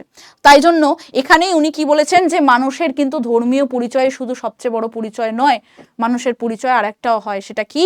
কর্ম পরিচয়। আর কর্ম পরিচয় মানে এটা না যে তুমি কত টাকা কামাচ্ছ, তোমার কি প্রফেশনালি তুমি কি। আমি অ্যাজ আ টিচার, আমার এটা কর্ম পরিচয় নয়।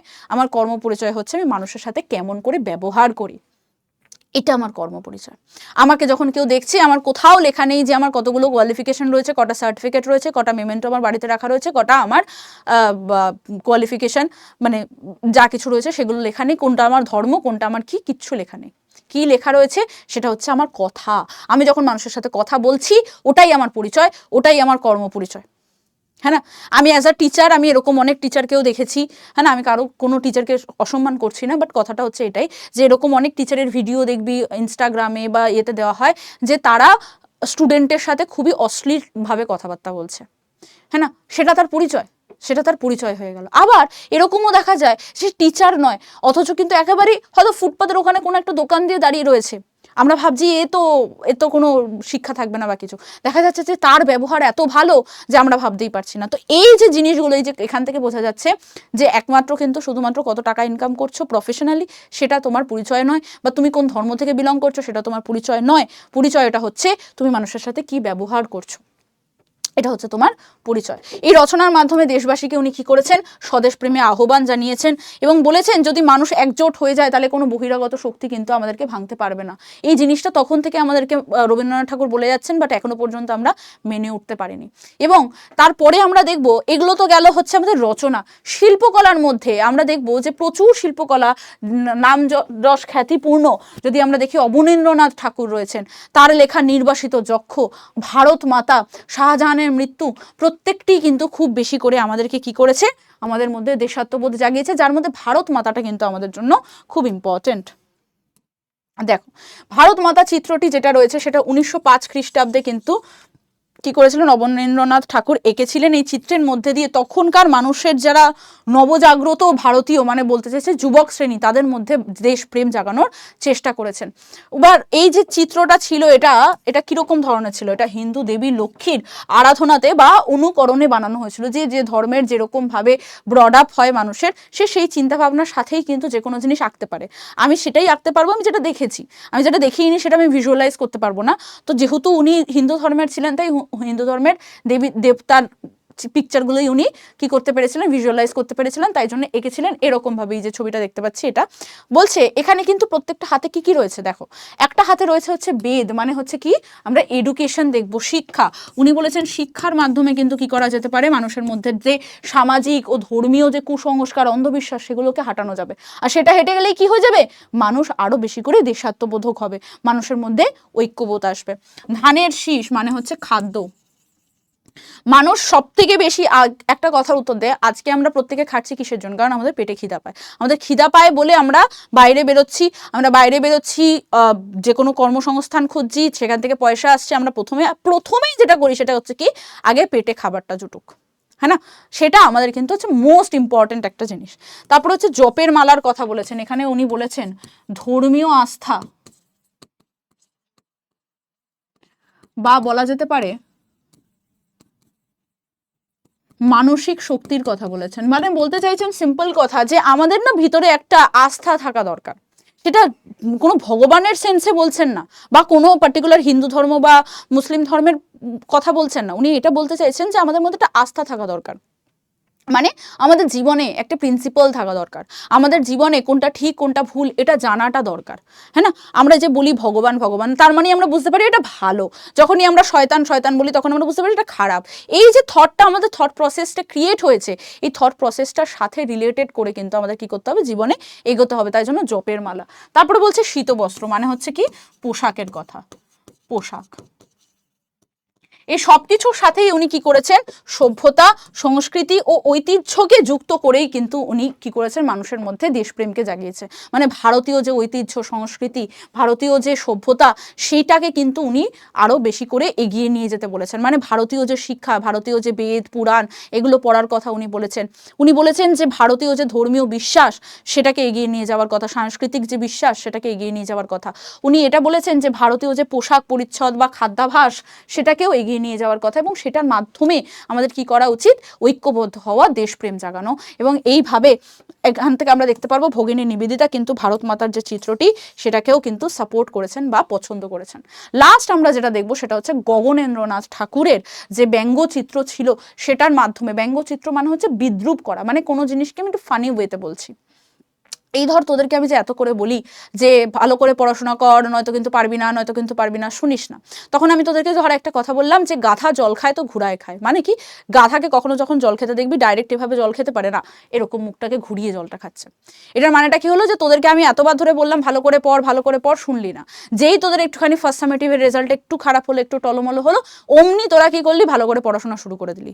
তার মানে গাধা জল খায় তো ঘুরায় খায়। তার মানে আমি কি করলাম, তোদের ব্যঙ্গ করলাম, তোদেরকে বিদ্রুপ করলাম।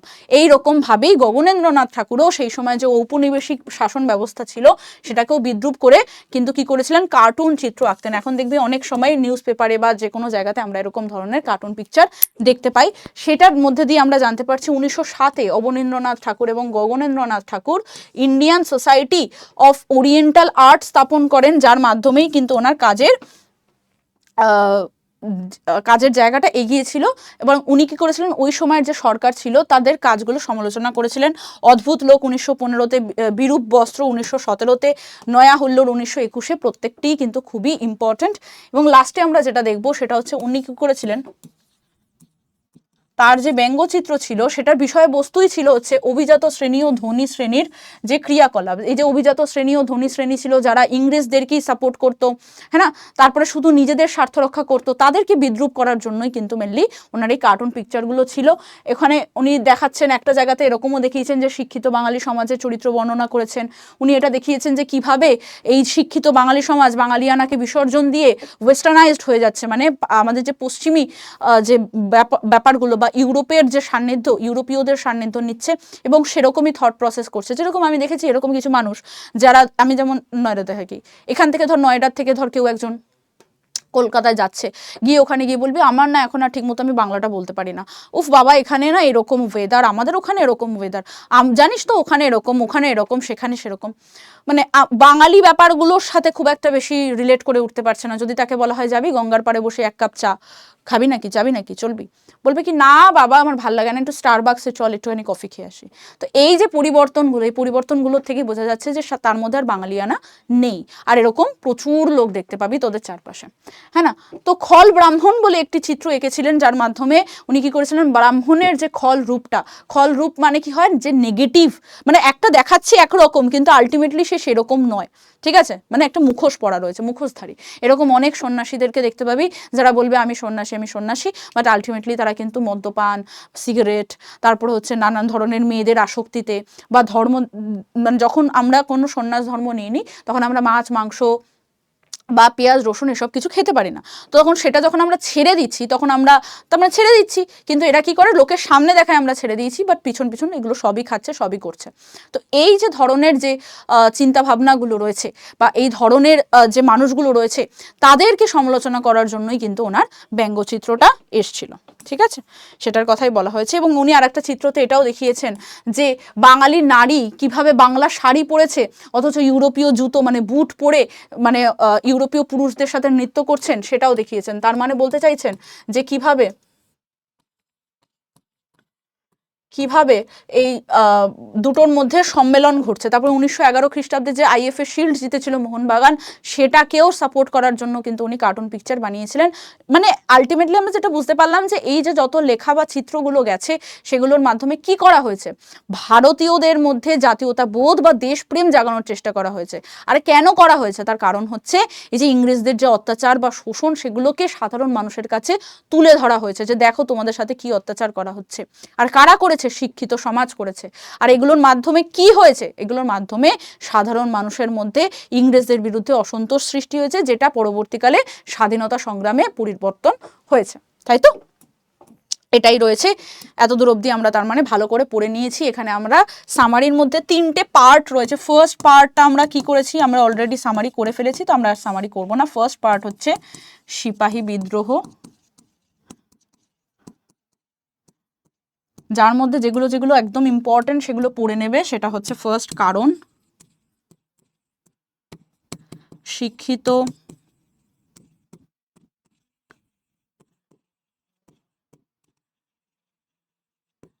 বাঙালি সমাজের মনোভাব, তারপরে হচ্ছে তোদের চরিত্র প্রকৃতি, আর হচ্ছে ব্যর্থতার কারণ। ঠিক আছে, আচ্ছা আর কোন পার্টটা, এটার আর একটা পার্ট পড়েছি ফার্স্ট পার্টের মধ্যে, আর একটা পড়েছে হচ্ছে মহারানীর ঘোষণাপত্র।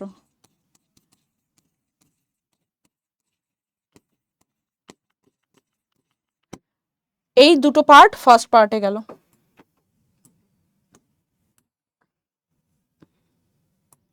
সেকেন্ড পার্টে কি আছে, সেকেন্ড পার্টই হচ্ছে সভা সমিতির যুগ। সেখান থেকে কি কি পড়তে হবে, সেখান থেকে ফার্স্ট পড়তে হবে হচ্ছে বৈশিষ্ট্য পড়ব। ঠিক আছে, বৈশিষ্ট্য পড়ব। সেকেন্ডলি যেটা পড়ব হচ্ছে ভারত সভা ভার্সেস জমিদার সভা পড়ব। আর দুটোর উদ্দেশ্যও কিন্তু ভালো করে পড়তে হবে, শর্টে আসে। আচ্ছা, এই সিপাহী বিদ্রোহের মধ্যে আর একটা জিনিস জানতে হবে, সেটা হচ্ছে নেতৃত্বগুলোও ভালো করে একটু শর্টে পড়ে রাখবো। আচ্ছা, আর এখান থেকে কি পড়তে হবে, হিন্দু মেলার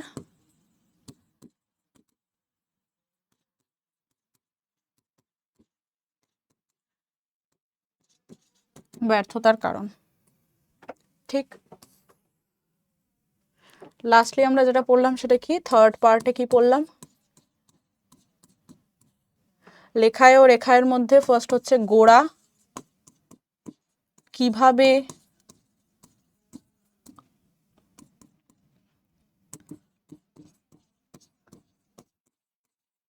জাতীয়তাবোধ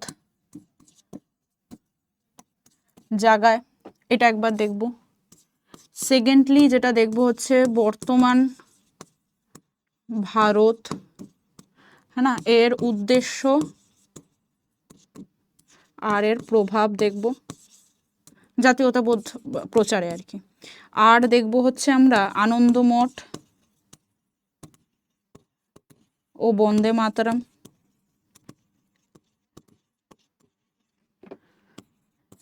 ভারত মাতা,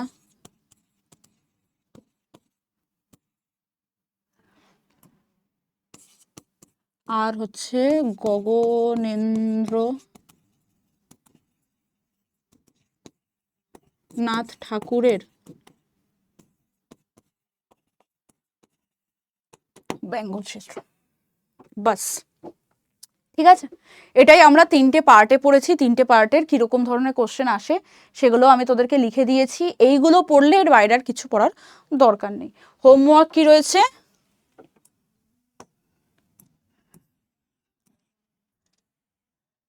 প্রথম হবে হচ্ছে রিড, রিভাইজ অ্যান্ড প্র্যাকটিস। প্রথমে ক্লাসটা দেখবি,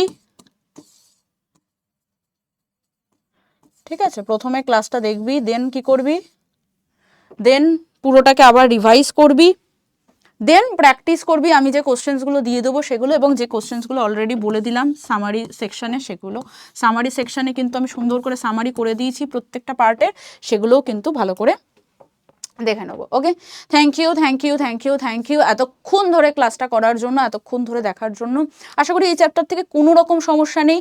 হ্যাঁ, একটা জিনিস যেটা বলে দিই সেটা হচ্ছে যে তোমাদেরকে যদি mind map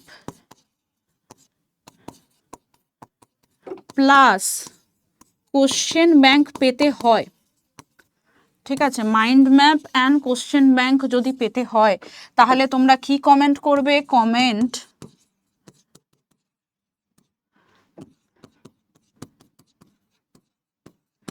operation half pant. কি কমেন্ট করবো আমরা? Operation half pant. মাথায় থাকবে? এই কমেন্টটা করলেই কিন্তু তোমরা পেয়ে যাবে তোমাদের মাইন্ড ম্যাপ এবং আমাদের কি বলো তো কোশ্চেন ব্যাংক। কোথায় পাবো? হোয়াটসঅ্যাপে পাবো। কোথায় যাব, কি করব প্রথমেই বলে দিয়েছি, একবার দেখে নেবে। আর এই পুরো ক্লাসটা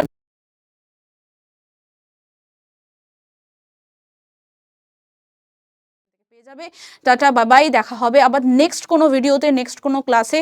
আশা করছি তোমাদের বোঝার আর কোনো সমস্যা নেই, চ্যাপ্টারটা জাস্ট জলের মতন বুঝে গেছো। তো একদম ভালো করে পড়াশোনা করো। সেকেন্ড সামেটিভের পড়াশোনা কিন্তু জোরদার করতে হবে। ফার্স্ট সামেটিভে যা যা ভুল করেছো সেই ভুলগুলো আর করলে চলবে না, কারণ সেকেন্ড সামেটিভের পরেই আসবে আমাদের টেস্ট। আর টেস্টে যদি ভালো করে না রেজাল্ট করতে পারো, ওই যে ডিমোরালাইজেশন ফিল হবে, ভিতর থেকে মনে হবে যে পারলাম না ভাই, পারলাম না, ওইটা কিন্তু মাধ্যমিকের রেজাল্টে কিন্তু দেখা যাবে। তো মাধ্যমিকের রেজাল্ট খারাপ করলে চলবে না। এই প্রথম পদক্ষেপ যেটা আমাদের ভবিষ্যৎ গড়বে, সেটাতে কিন্তু ভালো করে করতে হবে। তো আজকের মতন এখানে আমি বিদায় নিচ্ছি। তোমাদের সাথে নেক্সট ক্লাসে দেখা করবো। ততক্ষণ পর্যন্ত টাটা, বাই, টেক কেয়ার।